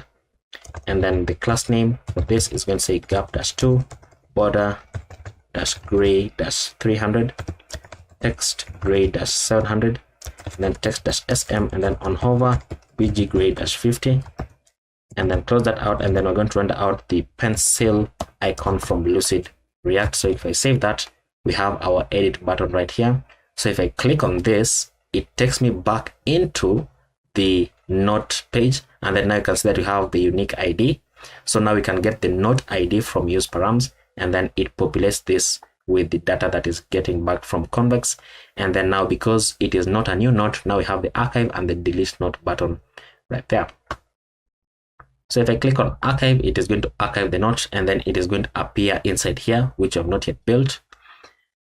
And and probably let me unarchive it so that we have some content. So inside the notes right here, so archived right here, change it back to false, and then enter, and then in our application, without even reload it, you can see that it is right there. Fantastic. Now we're going to have a second button here, so let's just copy this button, copy, paste it. The variant for this is the outline, size is small, on click is calling handle share, and then gap to border gray, that's 300, text gray 700, text small, and hover bg gray. Okay, and then this is now going to be calling the share icon from Lucid React, the class name of size-4. Probably I should give this a class name as well to maintain the standard that we've been setting throughout the application. And right there is our share icon, as you can see. So when I click on this, it should open up, where is it? Oh, it should open up a dialog which you have not yet created, so that's okay. Now below this button, we're going to create a drop down menu. So drop down menu from /UI drop down menu, and then we're going to have drop down menu trigger, like so, and then we're going to give it as child. Inside this, we're going to have a button. The button is going to have a variant or outline. The size is going to say small, and then the class name is going to say border -gray -300, and then text gray -700. Then on hover, we're going to say bg gray -50, and then close that out. And then we're going to show the more vertical icon from Lucid React, the class name of size-4, close it out.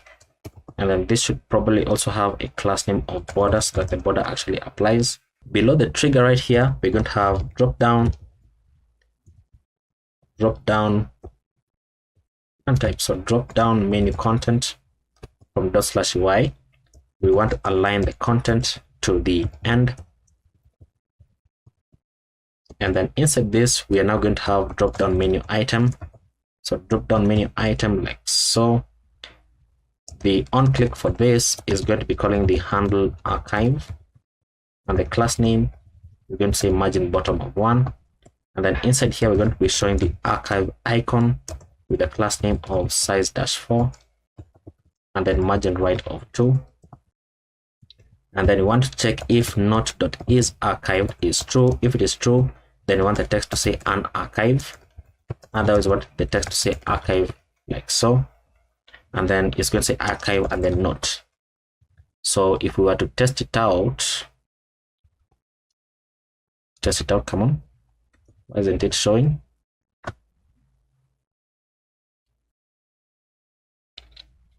Okay, there we go. So if I were to click this, it gives me a drop down, so I can archive the note or I can unarchive. So if I click on this, it is going to say archive, but I've not yet built that page, so I don't want to click on it. And then below this drop down menu item, but still within the drop down menu, now I want to create a dialog here, /UI dialog, and then dialog trigger, then as child, and then give it a class name with -full. Inside the dialog trigger, we're going to have a button with a variant of destructive. And then inside the button, we're going to render the trash2 icon from Lucid React, the class name of size-4, and then margin right of 2, close it out. And then the text is going to say delete note, like so. Below the dialog trigger, we're going to have the dialog content. The dialog content is going to be having the dialog header. The dialog header is going to have the dialog title. The dialog title is going to say delete note. And then below the dialog title, we're going to have the dialog description. The dialog description is going to say deleting a note is a permanent action. Proceed with caution. And then below the dialog description, we're going to have dialog footer. Dialog footer is going to have dialog close. And dialog close is going to have class name of text-sm, and then margin right of 4. Inside dialog close, we're going to simply call cancel. And then below the dialog close, we're going to have a button, and the on click for this button is going to be calling the handle delete. The variant is going to say destructive, and then the text is going to say delete note, like so. We can save that, and now if I click on the delete note, it's going to open up this, and if I were to test it out with this gibberish, then delete note and then delete note, and then it deletes it, as you can see right there. Fantastic. Now we're going to go below the drop down menu, below 3 divs. Now we're going to have the actual content.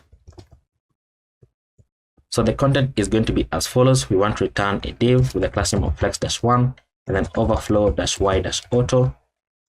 And then inside this div, we're going to return a div, and this div is going to have a class name of padding all round of 6, and then pros-gray, and then max width-none, and then leading-relaxed. And pros, remember, is a class name that we have in our index.css. And then because sometimes this content is going to have like HTML tags, we want to be able to format them properly. So we're going to say dangerously set inner HTML, and then open up double curly brackets, and then underscore HTML, set that into note.content. Or if there's no content, then we're going to have a paragraph here. So paragraph, open it up and then close it out. And then this paragraph is going to have a class. Now, because this is HTML, no longer JavaScript, so text gray-500. And then the text is going to say no content. And what mistake have I made? So no content. I've made a mistake because this should be self-closing, and then this is like so. What's the problem? Okay, there we go. So it needs single quotation marks. Okay. And then now below this div, we're going to have the share dialog component, which you don't yet have. And then the open state for this is going to be equal to the share dialog open. Is that what I called it? I can't remember. Share dialog open. Okay, so share dialog open, and then on open change is going to be equal to the set share dialog open, and then the note is going to be equal to the note, like so. Before you save it, let's go ahead and create a new file here inside components called share dialog.jsx, and then rfc, enter, auto import it, save, and then right here control spacebar, enter, auto import it. And then now we can take a look, and there is our text right there. So I clicked on the share dialog, on the share button right here, so that's why you have share dialog. So let's go ahead and build it out next. So jumping into share dialog. So share dialog is going to be taking in the open, and then on open change, and then the note as well. And then we're going to set up one state value that we're going to need. So const copied and set copied is equal to use state, and by default it is going to be false. And for this one, for the demonstration, we are not going to generate a public link, a public shareable link. We're just going to use the origin of the note. So we're going to say const share URL is going to be a dynamic value, so $ curly bracket window.location.origin, so that it gets the link of the thingy, and you can pass it to go inside the /note, but don't do that because probably someone is going to be able to edit it. And then / and then note._id, like so.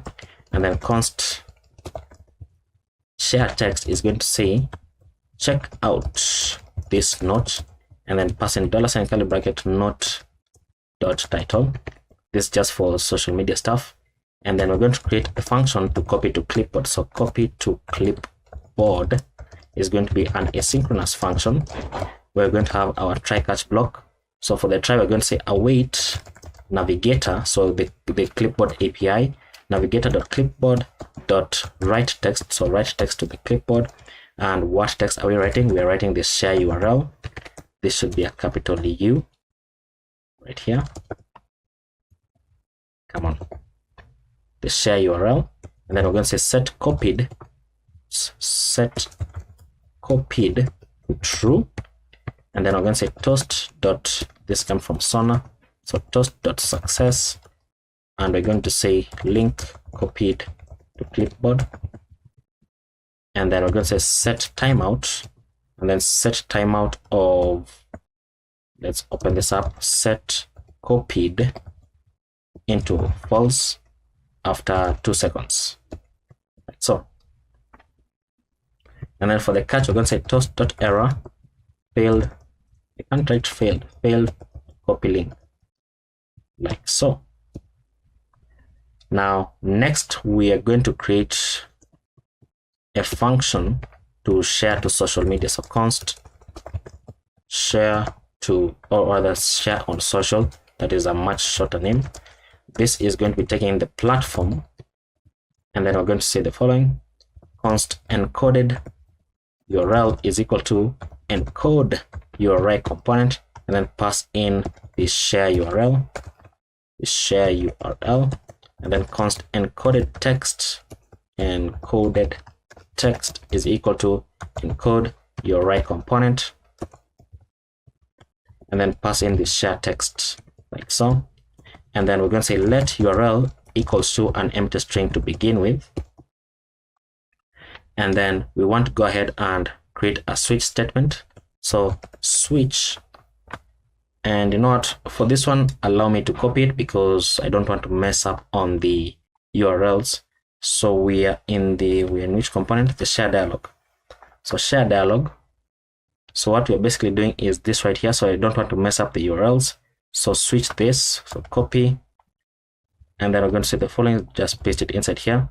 So if you're sharing on Twitter, then this is the link that we're going to be passing in, so that when you click on the button to share to Twitter, it's actually going to even add in the tweet for you. And then for Facebook is this one, and then for LinkedIn is this one right there.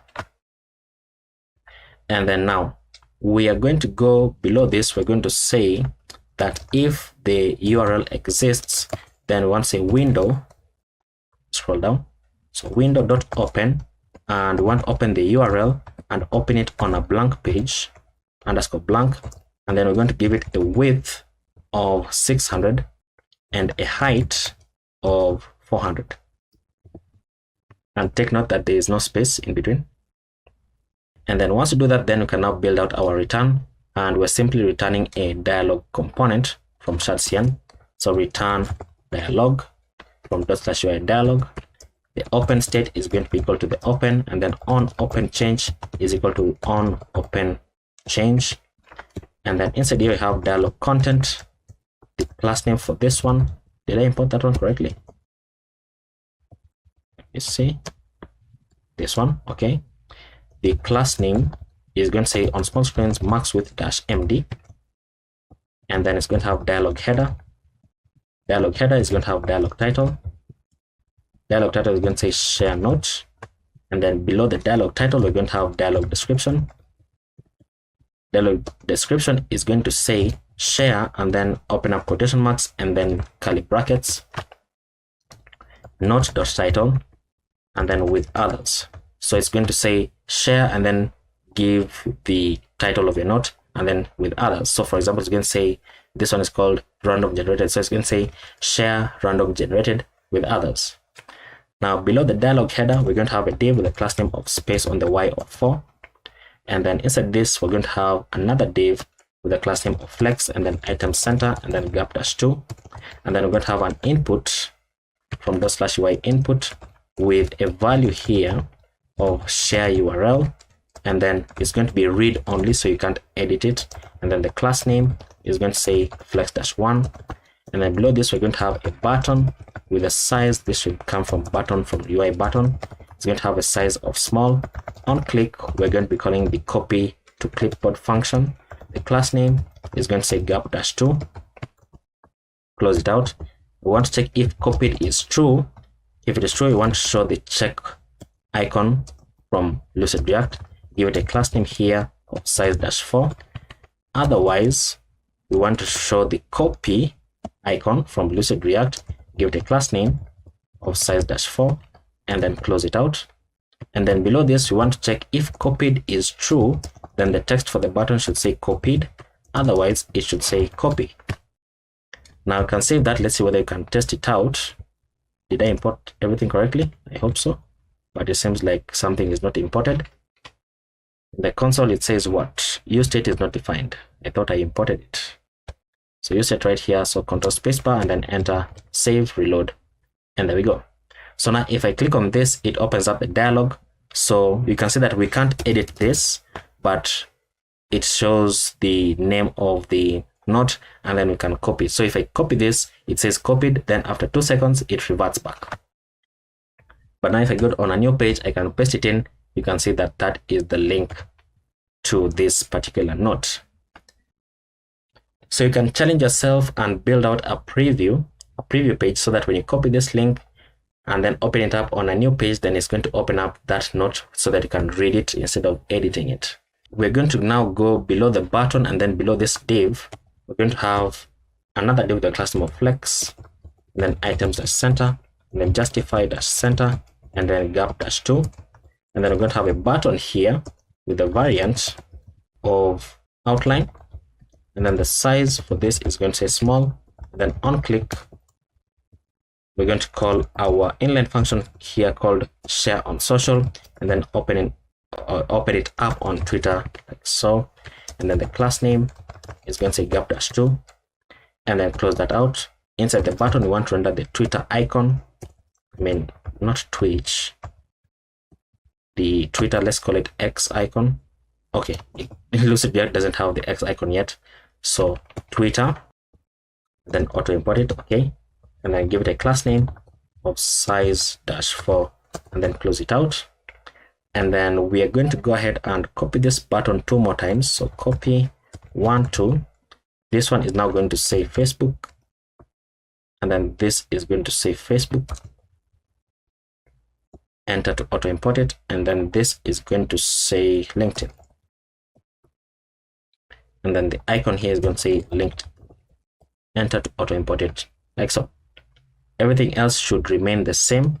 We can now test out this, and there we go. So the text is there. Oh, we haven't added the text. So LinkedIn, and then right here Facebook, and then right here Twitter. Save that, and there we go. So if I were to click on this, it would open up this window, and then it would open up a post for me. Let me show you how it is going to populate it, and there we go. So this is possible because of how we have implemented the sharing on Twitter right here. So we're saying that the tweet is going to have some text, which is the encoded text, and the encoded text is the share text that we have on top that says check out this note, and then the URL is this one which we're appending right here, which is coming from right there. So that's how this is possible. Fantastic. So I think now we are done with the creating a new note and everything, because now we can cancel, we can save a new note. So now what we need to do is we need to build the archive notes, the other pages. So let's go ahead and begin to do that as well. So let's jump into the archive notes. So archive view right here, and then let's begin to build out this page. Now, I think it is similar to, or rather a bit similar to this page right here. So we might be doing a bit of copying and pasting just so that we can move a bit faster. So this page should be the, what's it called? The notes view page. So for the notes view, let's go ahead and let's just import everything inside here. And you know what? You can paste this side by side because we're going to be doing a bit of copying and pasting. So you want to use state, use effect. We don't need the, and actually it seems like we need everything inside here except the icons. So the icons are going to be a bit different. So we need the archive icon. So archive, we need the search icon. We don't need the plus icon. And we also don't need the settings icon. I think that is all. And then for our archive view, we need navigate, we need user, we need search time selected note, and is mobile. So basically all of this. We also need the notes, and we also need, let's say, let's just copy this first of all. So copy, paste it here, and we're going to go ahead and get filtered notes. So const filtered notes is equal to, and this is going to say notes question mark dot filter, and then for every note that we get back, we want to open this up. We want to say if there's no such term dot trim, then return true. Otherwise, oops, what is that? Return true. Otherwise, we're going to say const search lower is equal to search term dot to lowercase, like so. And then we're going to go ahead and say return, and we want to return the note dot title dot to lowercase dot includes, and then pass in the search lower, or let me shrink this down, or we're going to go ahead and say note dot content dot to lowercase dot includes, and then pass in search lower, or we want to say note dot tags dot sum, and then pass in the tag, and then for every tag dot to lowercase that we get back dot includes the search lower, like so. Is that it? That should be it up to here. And then const selected note, do we have the selected note here? We don't have it, but we need this use effect. We need this use effect, and we also need the use effect to auto select the first note. So I think let's copy those, let's paste them down. But below, or rather before the use effect, we're going to have const selected note is equal to filtered notes. So filtered notes question mark dot find, and then find the note which has the note.id, note.id, sorry, dot underscore id being equal to the selected note id, like so. And selected note is where? Oh, it's only here. I thought we had defined it somewhere else. And then we have check mobile, so that's okay. And then we have the auto select the first note. So now instead of display notes here, we're going to go ahead and say filtered notes. So simply highlight this and then Control D, change this into filtered notes, like so, because that is what we are working with in this component. And let me just make sure that we don't have a similar mistake, or rather a similar issue. I think that should be okay. And then we don't need this function. I copied it accidentally. We need const handle not select, and this is taking a note. It's basically this one, basically the same thing. So handle select note, there we go. Now I think it is safe to close this, because now you can begin to build out our return. So inside our return, we're going to return a div with a class name of flex, and then height dash screen, and then bg dash white. Inside this div, just like we did in our notes, we want to build this panel first of all. So we are going to say return a div with a class name of width dash full, and then on medium screens width dash 80, then flex dash column, border dash right, and then border dash gray dash 200. And then we are building out the header next. So div with a class name of padding order 4, border, this should say mid and then full column. So padding all around 4. The extension that has shown me that this error is called Tailwind CSS IntelliSense. So you can install it. And then, so padding all around 4, and then border dash bottom, and then border dash gray dash 200, and then bg dash white. Inside this, we have another div with a class name of flex, item dash center, gap dash 3, margin bottom of 4. Inside this, we have the archive icon with a class name of size dash 6, text gray dash 700. Close it out. Below this, we have an h1 with the class name of text dash 2xl, font dash semi bold, and then text gray dash 900. The text is going to say archived notes. Below the h1 and then below this div, we have our search input next. So for our search input, I think let's copy it from the notes view, because it is going to be faster in this case. So let's get our search input right. Where is it? This one. So let's copy this div that ends where? Okay, that ends there. Copy it and then paste it here. That is our search input.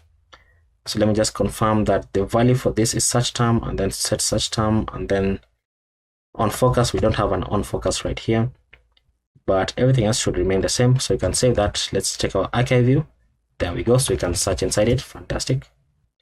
And then below two divs, we're going to go ahead and create another div with the class name of flex-1, and then overflow-y-auto, and then bg-white, and then this is going to render the notes list component. The notes list takes in the notes, which is equal to the filtered notes or an empty array, and then selected note ID is equal to selected note ID, and then on note select is equal to the handle note select. Is it handle? No, I call it handle select note. That's what I called it. And then loading is equal to the opposite of filtered notes. So filtered notes. So if there are no filtered notes, then you want to show a loading state. So save that, and there we go. So now you can see that this is archived here. Oops. That should not be the case. Archive. Okay. Oh, we have a problem with our functionality. We have a huge problem. Where does that archive not go to? Archived true. So is archive is true here, but it is not showing in the archived. Let's reload the application. I think we have an issue. Okay, so we have an issue somewhere. Let's go ahead and just add in some new text here. So random text, and then random as a tag, and then paste that in, and then save note. So it shows as archived. So random text is showing in the archived. So that means that we are getting the notes wrongly. So this should say is archived is true. Oh my god, that's the problem with copying and pasting stuff. There we go. There we go. So when we're on the home page, it shows all the notes that are not archived. When we're on the archived page, it shows only the archived ones. Fantastic. So we're going to now go below two divs here. We want to go ahead and add our preview panel, which is this one on the right, which only works for desktop. So once again, we want to check if not is mobile, and only when that is true, that's when we want to have a div with a class name of flex-1, min width -0, and then bg white, and then we're going to check for the selected note. If it is true, we want to render out the note preview component, which takes in the note as selected note, and then on edit takes in, we're going to open up our inline function, and then we're going to call navigate, and navigate into /note / curly bracket selected note dot underscore ID, like so, and then close it out. Oops, should be closing out here. And then otherwise, we're going to return a div here, a div, close it out. This div is going to have a class name of height-full, and then flex, and then items-center, justify-center, text gray-500. And then inside this, we're going to call filtered notes, !length. If this is triple equal to 0, if that is true, we want to do something, and then if it is false, we also want to do something. So for the true state, we're going to return a div here with a class name of text-center, and then we're going to show the archive icon from Lucid React with a class name of size-12, mx auto, margin bottom of 4, text gray-300. Close that out. Below this, we're going to have a paragraph with a class name of text-large, and then margin bottom of 2, and then the text is going to say no archived notes. Below this, we're going to have another paragraph with a class name of text-sm that says archived notes will appear here. Now I can save that to see what you have on the screen. You can see that we have this as an archived note, but if I unarchive it, you can see that this is the empty state that we have just been building. And once I unarchive it, then it goes back inside here, as you can see. So very, very nice. And just to mention something, you can see how these two notes both have some tags called random. but in the tags it only shows one tag called random. That is because of the set that we created, if you remember when we were creating the set for the tags. So let's archive this once again so that we can begin building, or rather we can continue building out this page. And actually we don't even need to, because this is the last thing. So for the else here, we're going to turn a div with the class name of text-center, and then this div is going to have a paragraph that says select an archived note to view it here. There you go, save that, and when you unarchive this, then it should show something. Okay, let me demonstrate it better. So let's archive both of them. So archive and then archive. Inside here, let's unarchive this, and this is the part that we've just created. Fantastic. The next page that we now need to build is the search page. So let's go ahead and do that right away. So we're going to go, probably we're also going to do a bit of copying and pasting, but let's see how it goes first of all. I for sure know that we need all of these inputs. So let's copy this, paste it inside the search view. And then for the icons, we need the search icon, we need the arrow left icon, we need the notebook icon, and then we also need some state values. So let's just go ahead and copy this. We don't need the is mobile, I don't think. Did I not copy it? Copy. Oh, it was still reloading. Okay, so we do need the is mobile. Actually we need all of these state values, and then we're going to get search results. So const search results is equal to use query, and then we're going to pass an API dot notes dot search notes, and then this is going to be checking if user and search term dot trim exist. If that is true, then we're going to pass in the user ID as user dot ID, and then we're going to pass in the search term as search term dot trim, and otherwise if they don't exist, then we want to skip the query. And then we're going to get selected note. So const selected note is equal to search results question mark dot find, and find the note and return the note dot underscore ID, which triple equals to the selected note ID, like so. And then we're going to have our use effect to check for mobile. So let's just copy that because that one doesn't change. So grab this rather. And you know what, we need both of these two use effects, and we also need this function. This function also doesn't change. So copy and then paste them there, and that should be okay. And then we can now build out our return. So we're going to turn a div here with a class name of flex, and then height dash screen, and then bg dash white. And then inside here, we want to build out the search panel. So the search panel is going to have a div with a class name of width dash full, and then on medium screen width dash 80, and then flex dash column, and then border dash right, and then border gray dash 200. And then we want to build out the header. So this is going to have, let's see, it's going to be a div with a padding all round of 4, and then border dash bottom, then border dash gray dash 200, and then bg dash white.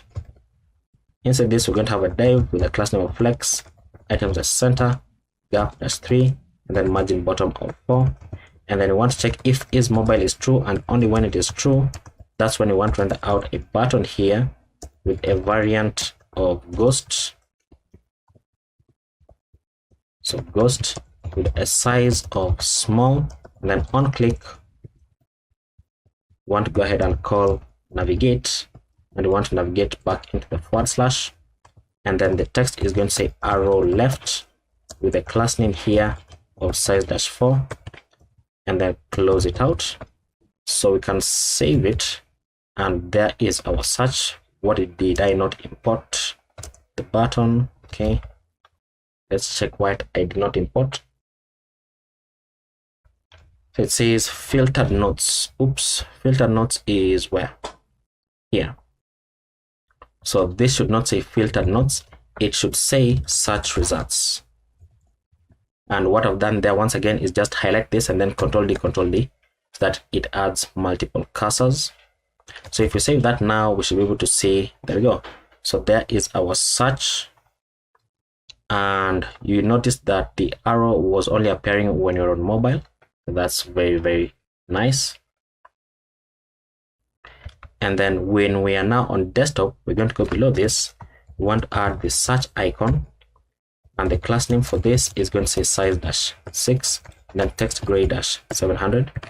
Close it out. The H1 inside this is going to say H1 text 2XL, font semi-bold, and then text gray-900. And then this is going to say search notes, like so. So inside the search, there we go. Now below this, we're going to have an input, which we're just going to copy because it's going to be faster. So basically this div with the class name of relative, so copy and then paste it below should be below this div. So below the H1, below this div, paste it in and then save it. And there we go. So if we have some notes here that says random, so if I search for random, then it should appear right there. Now below this input and then below this div, we want to check for search term dot trim, and only when that is true, that's when we want to render out a paragraph with the class name of text-sm. It's a paragraph. I don't know why it keeps giving the capital, but paragraph text-sm, text gray-500, and then margin top of 2. And then we're going to say search results question mark dot length or 0, and then we're going to say results for, and then the search term, so quotation marks and then curly brackets search term. So it's going to show the number of results for the search term that you have searched for. So if I save that, then let's reload. You can see that we have 0 results for this search term. If I search for random, 1 results for the search of random, but we can't see it because we have not built out this part right here. And so how do we build it out? Very, very simple. We already have that component, so we're going to go below this and then below this div. We're going to turn a div with a class name of flex-1 and then overflow-y-auto and then bg-white. And then we want to check for search term. If search term dot trim is true, then we want to render out the notes list component. If it is not true, then we want to render out something else. So for the notes list, we know that it takes in the notes as a prop, which is coming from search results. So search results, or if search results does not exist, then you want to render out an array, an empty array, and then it takes the selected note ID as selected note ID, and then it takes the on note select as the handle select note, and then the loading is equal to the search term dot trim and the no search results. So if there is a search term but there are no search results, then we want to show the loading state. Now for our else right here, we're going to return a div with a class name of padding all round of 8, and then text-center, and then text gray-500. And then inside this, we're going to return the search icon. The search icon is going to have a class name of size-12, and then mx auto, margin bottom of 4, and then text-gray-300. And then inside this div, we're going to have a paragraph with the class name of text-large, and then margin bottom of 2. That is going to say search your notes. Below this, we're going to have another paragraph with the class name of text-sm, which is going to say enter a search term to find your notes by title, content, or tags. And then we can go ahead and save that. Let's see what we have. And there we go. Because I searched for this, if I don't search for it, then this is the blank state of the application. Now we're going to go below this and then below these two divs, and we want to check if isMobile is true, and only when isMobile is true, that's when we want to go ahead and render out this div with a class name of flex-1, and then min width dash 0, and then bg dash white. And then we want to go ahead and check for the selected note. If selected note is true, then you want to have the note preview, and then this is going to be taking the note and pass in the selected note, and then on edit is going to be calling an inline function here, where we're going to navigate into the /, so backticks / note / and then $ selected note ._id. And then for our else statement here, we're going to return a div with a class name of height-full, and then flex items-center, justify-center, and then text gray-500.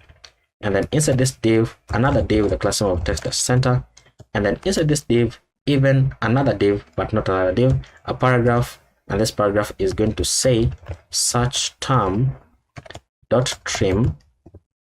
If that is true, then we're going to say select a search result to view it here.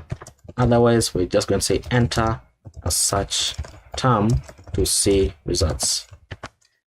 And we can go ahead and save that. Let's test out our application. So let's go ahead and test this out. Random. If I click on this, okay, we have a problem. This should say not is mobile. That's the problem. There we go. There we go. Fantastic. So we can now search for items there. We can search for something. There we go. This has an H, select a search term, search result. There we go. Fantastic. So that is our search page.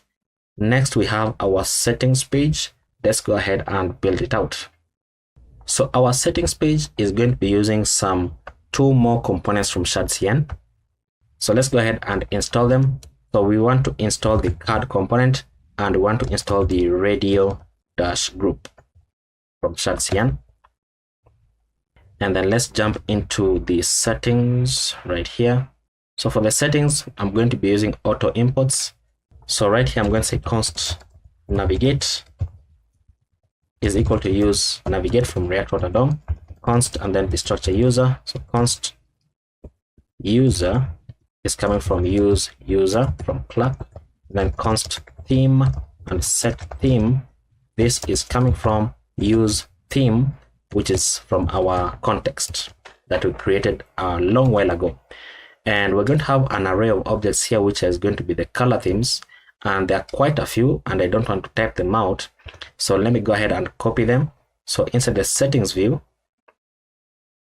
you can just scroll a bit. What we need is these color themes and then the font themes. So copy and then paste them here. So basically what you're saying that these are going to be for the radio buttons. So if you want to select the blue, then the color that is going to be showing you is the PG blue, and so on and so forth. Once we get to that, you're going to see how it is going to be working. Below this, we're going to create a function called handle color theme change. This is going to be an asynchronous function taking the value as an argument. We're going to have a try catch block. The try is going to say await set theme, and then pass in the color theme, and then pass in the value that you have selected, and then toast.success is going to say color theme updated. And then for the catch, we're going to say toast.error, and then pass in failed to update theme, like so. And then the same thing for the font. So let's just copy this down, paste it here. This is going to say const handle font theme change. It is an asynchronous function, so we're going to say set theme into, and we want to change the font theme now into the value that selects. So now the success is going to say font theme updated. Did you import this?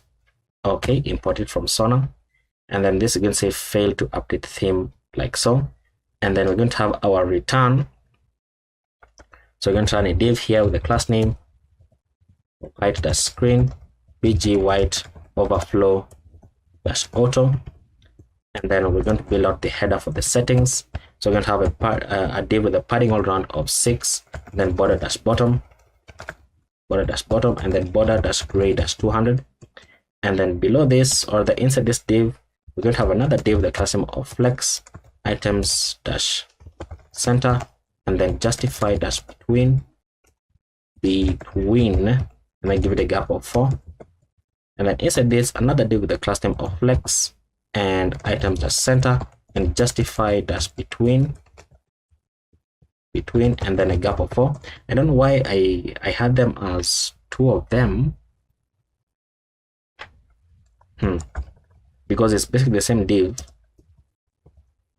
So inside this div, we're going to have a button in the variant of ghost, and then the size for this is going to say small, and then on click we're going to be calling the navigate, and we want to navigate into the /, so back into the home page. And then the class name for this button is going to say size. What am I doing? So the gap dash 2, and then text gray dash 700. Inside this button, we're going to be showing the arrow left icon from Lucid React. Give it a class name of size dash 4, like so. Below this button, we're going to have an h1 with a class name of text dash 2xl, font dash semi bold, and then text gray dash 900. The text is going to say settings, and then below the h1, and then below this div, we're going to be showing the user button, which is a component that is coming from Clerk. So now I realize why we have 2 of the same thing, because this is handling the button on the h1, and then this one is handling the div and the user button. So now it makes sense. So let's test it out. What haven't I imported? Because that seems to be the problem that I'm having today. So button is not defined. So right here, Control spacebar, enter, save, reload, and there we go. So now we have our settings, and then we have our user button from Clerk. So now we're going to go below these 2 divs, and then we want to go ahead and create another div with a class name of padding all around of 6, and then max width dash 2xl. And then inside this, we're going to have another div with a class name of space on the y of 6. And then now we want to create the user profile. So the user profile is going to be as follows. We're going to have the card component from /y card from shadcn, and then we're going to have card header once again from /y card, and then we're going to have card title, and card title is going to have a class name of flex and items dash center, and then gap of 2. And then inside here, we're going to show the user icon from Lucid React. Give it a class name of size dash 5, close it out, and then the text is going to say profile. And then below the card title, we're going to have card description, which is going to say your account information. We can save that, and that is what we are building. I think let's place this to the side. So below the card header, we're going to have card content. Card content is going to have a div with a class name of space on the y of 4, and then another div inside, and then inside this div, a label, which is coming from /y label with a class name of text-sm, and then font-medium, and then text gray dash 700. And then close this out. This is going to show the name. And then below the label, we're going to have card description. Card description is going to be showing the user's full name. So user !full name from Clerk once we log in. Otherwise, if there's no full name, then we'll just say not set with a small s. You can save that, and there we go. So that is the user full name. And then let's copy this div.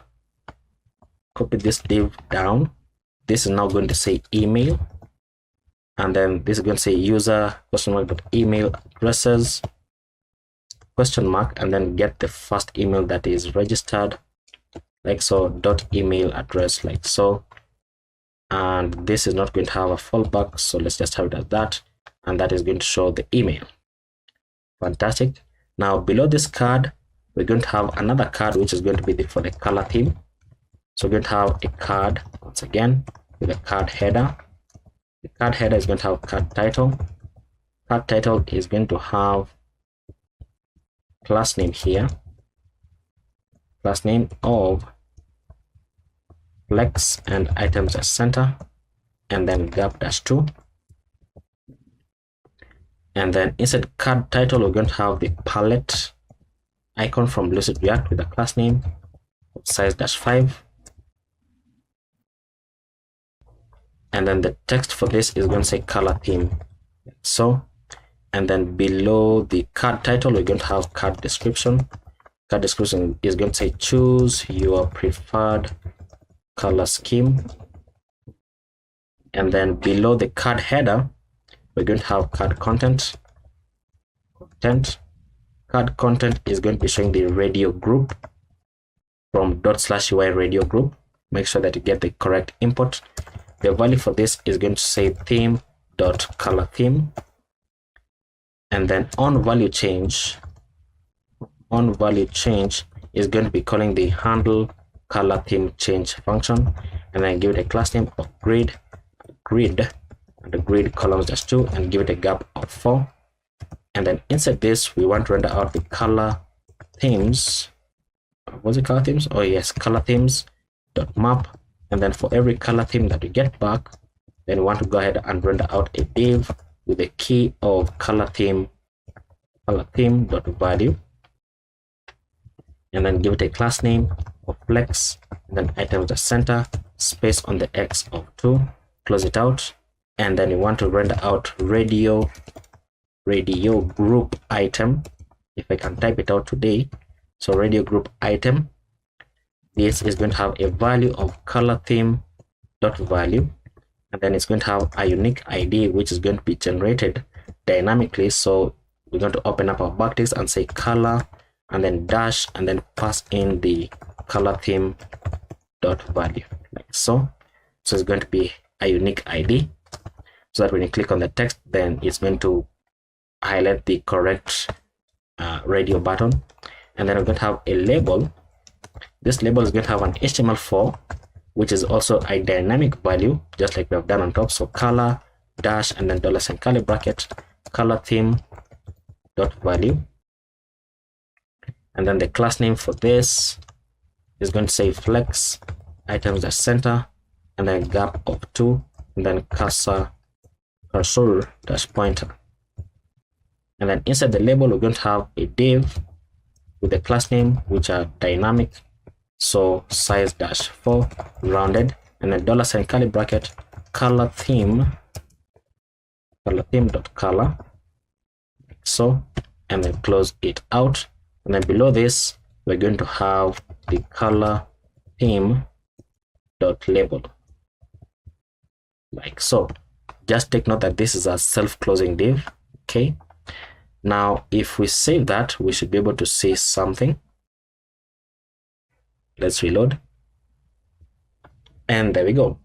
So we can select the color theme, but before we test it out, let's go ahead and select the font theme.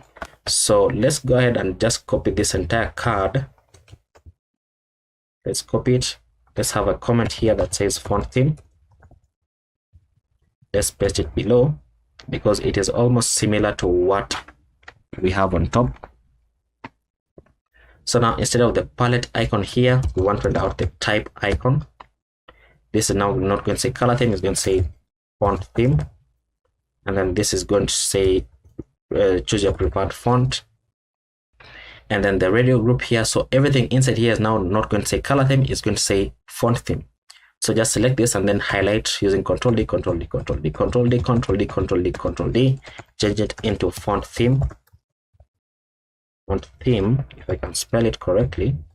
And then on value change for this one is going to say handle font theme change, and then font themes dot map, and then for every font theme value, radio group, font theme and this should now not say color, it should now say font, like so.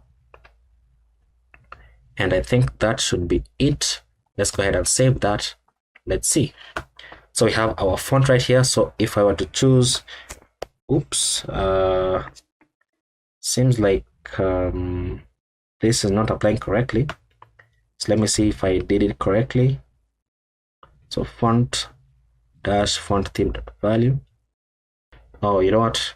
It's because of this label right here. So this is supposed to have some dynamic class name. So class name is going to be cursor dash pointer and then $ curly bracket font theme dot class name, so that it applies the correct font. There we go. There we go. So if I were to select the monospace font, then you can see that it should update. Okay, so we are having an issue. Does it select? Okay, so pink selects and the color select, but this does not select. So probably because I copied it. So let me just go ahead and figure out where we went wrong. So radio group is getting the theme.font theme on value change handle font theme change. Okay, class name is okay, and then font themes.map, and then for every font theme we get a key of font theme.value, and then the class name is that, and then radio group, the value is font theme.value, ID is equal to font dash font theme.value, and then the label HTML4 font theme.value, class name is cursor pointer font theme.class name, and we don't need this div. We don't need this div for the font theme. But let's see. You can see that our colors are updating as we expect them to update. Let's settle on red. I think I like the red one. The font theme updates. Does it update even inside here? Let's check the user preferences. So red and inter. So this is not changing. So guys, let's try it out. So this is not changing. So the font theme is not changing. And I'm thinking probably it's because of this function. Where's this function? So handle font theme change. Right here, I misspelled that. So font theme. There we go. There we go. So that now if I select this, there we go. Now it is the monospace font. And then it also updates in our database. Fantastic. Would you look at that? So now we are only remaining with the tags page, so that when you click on a tag here, it should show you the what's it called, the notes that have been tagged with that particular tag. So let's go ahead and build out the tags view. And I think even for this one, we're going to be doing some bit of copying and pasting, because it is very similar to the search page as well as the archived page. So tags view is right here. Let me also open up, let's open up like let's just open up notes view. Where's notes view? There we go. So for notes view, let's place it to the right, and let's get all the inputs first of all, because we need all the inputs. And then for the tags view, we are going to be getting the tag. So const destructor the tag from use params from React.DOM. So this is probably the new thing inside here. And then we also need to get the correct icons. So we don't need these icons. We need the tag icon, we need the arrow left, and then we need the search icon. Now, once we get the tag, then we need the navigate, we need the user, we need the search term, we need the select node, and is mobile. So copy all of this, paste it there, and then we need to get the nodes. So const nodes. So grab this, copy, paste it here. And we're using api.getNodes. So we want to check if user and the tags and tag exist. Then we want to pass in user ID as user.id. Is archived is going to be false, and then the tag filter is going to be equal to the tag. Otherwise, we skip the query. And remember how we created the tag filter a while ago when we were creating the functions for Convex. And then we need the page where we were searching for lower. So let me just get it. I think it was the search page with the search view, where we were getting like the lower. Is it? Oh, it's not this one. Must have been the archive then. Archive view. Is it here? There we go. So filtered nodes, we need to get filtered nodes. So nodes.filter, and then we need to get that one as well. We need the selected node. We also need these to use effects. So use effect, and then we also need the handle select node function. So copy that, paste it here, And then I think we can shrink this down a bit. Now we need to do a bit of refactoring, because here we're getting the filtered notes and then search lower, so search term to lowercase, and then returning not title lowercase includes search lower, or that one. Now because we are on the tags view, we don't need to search by the tags, so we can remove that. And then selected note is equal to filtered notes.find note, that is okay. And then check mobile is okay, and then select first note, or rather auto select the first note is also okay. I think that's okay. And then handle not select is also okay. So now I can begin to build out our return. So let's go ahead and copy some divs here. So we need these two divs. So let's just copy these two divs, copy, and then we can close that down now, and then close that. And then let's just paste it here. So we need to close out one div and then close out another div as well, so that we don't get any errors. Okay, fantastic. What's the problem here? What is the problem? Expression expected. And you know what? It's because we don't need the or statement here. So save that. There we go. And yeah, let's continue building this out. So we want to go ahead and build out the header. So the header is going to have a div with a padding all around of 4, and then border dash bottom, and then border dash gray dash 200, and then bg dash white. And then inside this div, we're going to have another div with a class name of flex, and items dash center, and then gap of 3, and then margin bottom of 4. And then we want to check if is mobile is true, and only when it is true. That's why we want to have a button here with a variant of ghost, and then size is equal to small. And then on click, we're going to go ahead and call navigate, and we want to navigate into the / page. And then inside the button, we want to show the arrow left icon with the class name of size -4, and then close that out. And then below this, we want to render out the tag icon with the class name of size -6, and then text, what am I doing? Text gray -700, close that out. And then on H1 with the class name of text -2XL, font semi bold, and then text gray -900. And then the text for this is going to say notes tagged, and then you want to pass in the quotation marks and then curly brackets tag. So notes that have been tagged using the tag that you've clicked on. So save that, and then you can see that that looks okay. So if I click on this other tag, then it updates that as well. So actually, let's change the font. I like the Geist font, so let's use that. Now if I go into the tags page, we can have that. Now let's go ahead and copy the div that has the search icon. I think it is in the search view. The search view, there is a div that has this one, the div, the class name of relative, that has the search and then the input. Let's go ahead and paste it below the H1 and then below the div. Paste that in, save that, and there you go. So you can search for notes once we get the tagged ones.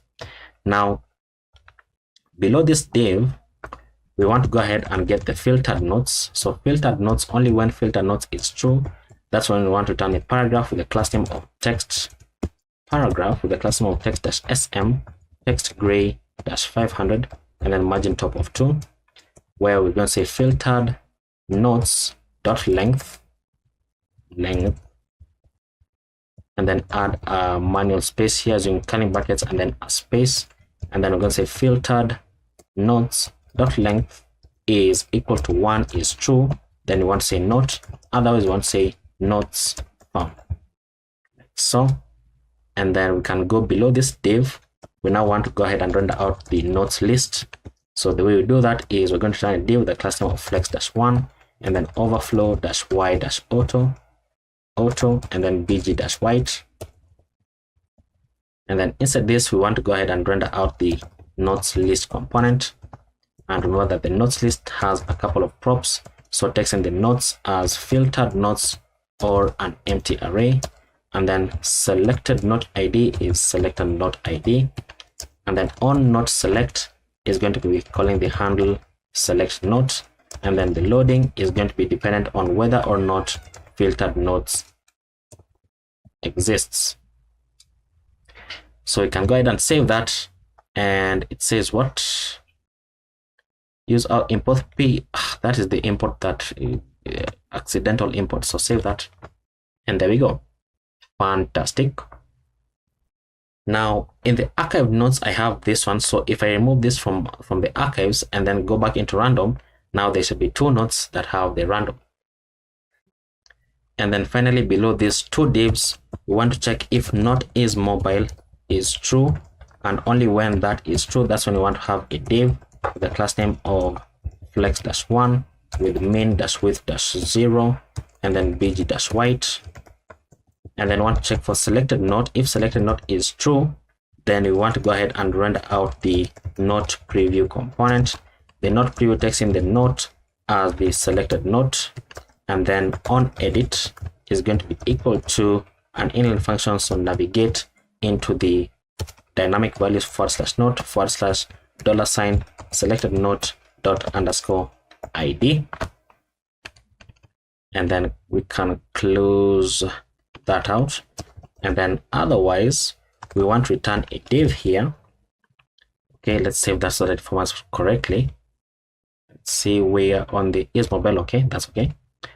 So if we don't have any nodes, okay, we have to delete this so that we can test it out. So delete these two nodes, delete.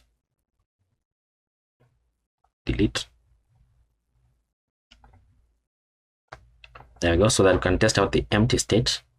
So we're going to turn a div here with the class name of height-full, and then flex, and then items-center, and then justify-center, and text-gray-500.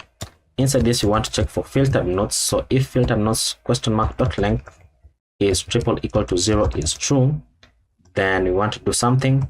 Otherwise, we also want to do something. So let's just return an empty fragment here. So if it is true, you want to return a div here with the class name of text-center.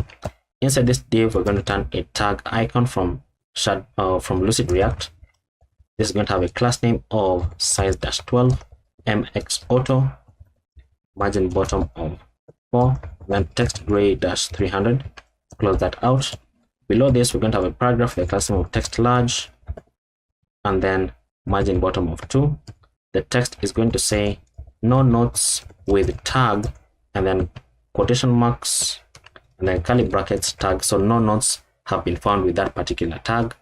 Below this, we're going to have a paragraph with the class name of text-sm, which is going to say create a note and add this tag to see it here. There we go. Now for our else statement here, we're going to return a div with a class name of text-center. Inside this, we're going to have a paragraph that says select a note to view it here. And there we go. We can save that. Let's see what I have on the screen. So we don't have any tags currently. As you can see, it is empty. Now if you go into all notes and then Control M to go into a new page, so you can go ahead and say new tags list. Then for our tags, we're going to say new tags list, and then let's just get some text. Let's just copy that text, paste it here, and then Control S to save it. Looking very nice. Let's create another note. Let's go ahead and generate that again. Copy this, paste it here, and then for the text, you can say something like YouTube playlist. For the tags, we can have YouTube and then playlist as well, and then comma, and then YouTube playlist as one word. So save that, and there we go, looking very, very nice. And if you have a note that has multiple tags, so let's add new another, just to have some notes from some tags rather. You can see that this is the plus that I was explaining earlier, if you remember in the video. rather early in the project where we were dealing in this. So we have 5 tags, so it shows the first 3 and then plus the number that is remaining. Very, very nice. Okay, and you can see that our tags are now appearing on the sidebar right here, but I still don't like how they look. So let me just go ahead and remove this color that they have by default. So let me figure out where they are in the sidebar. So location, the path name, Okay, so the reason why the class names are applying weirdly here is because the CN utility is not wrapping these class names, yet we are checking for this variable here. So simply highlight these two lines and then Alt and then drag it on top. And then we should have is that correct? Actually, let's save that. And there we go. So this is how the tags should look like. Fantastic. I think I can also now remove the flex right here. Right, there we go. Much better. So if I click on this, it shows me tags for that and so on and so forth. Now I don't know if there's anything remaining. Let me just go ahead and confirm. And then before we forget, let's go ahead and change the document title. So inside the index.html, just change this into something like notes.io, depending on what you want to call it. And there we go. Fantastic. So that is going to be the end of the project. As you can see, it is a very huge project. If you want access to the source code, you can simply check the GitHub link in the description or in the pinned comment right below the subscribe button. And you're going to have access to the code that we have written in this project. And then of course, if you want to demo out the project, the link is also in the description and in the pinned comment, as you can see right there. So thank you for following along, and I will see you in the next project. Bye bye.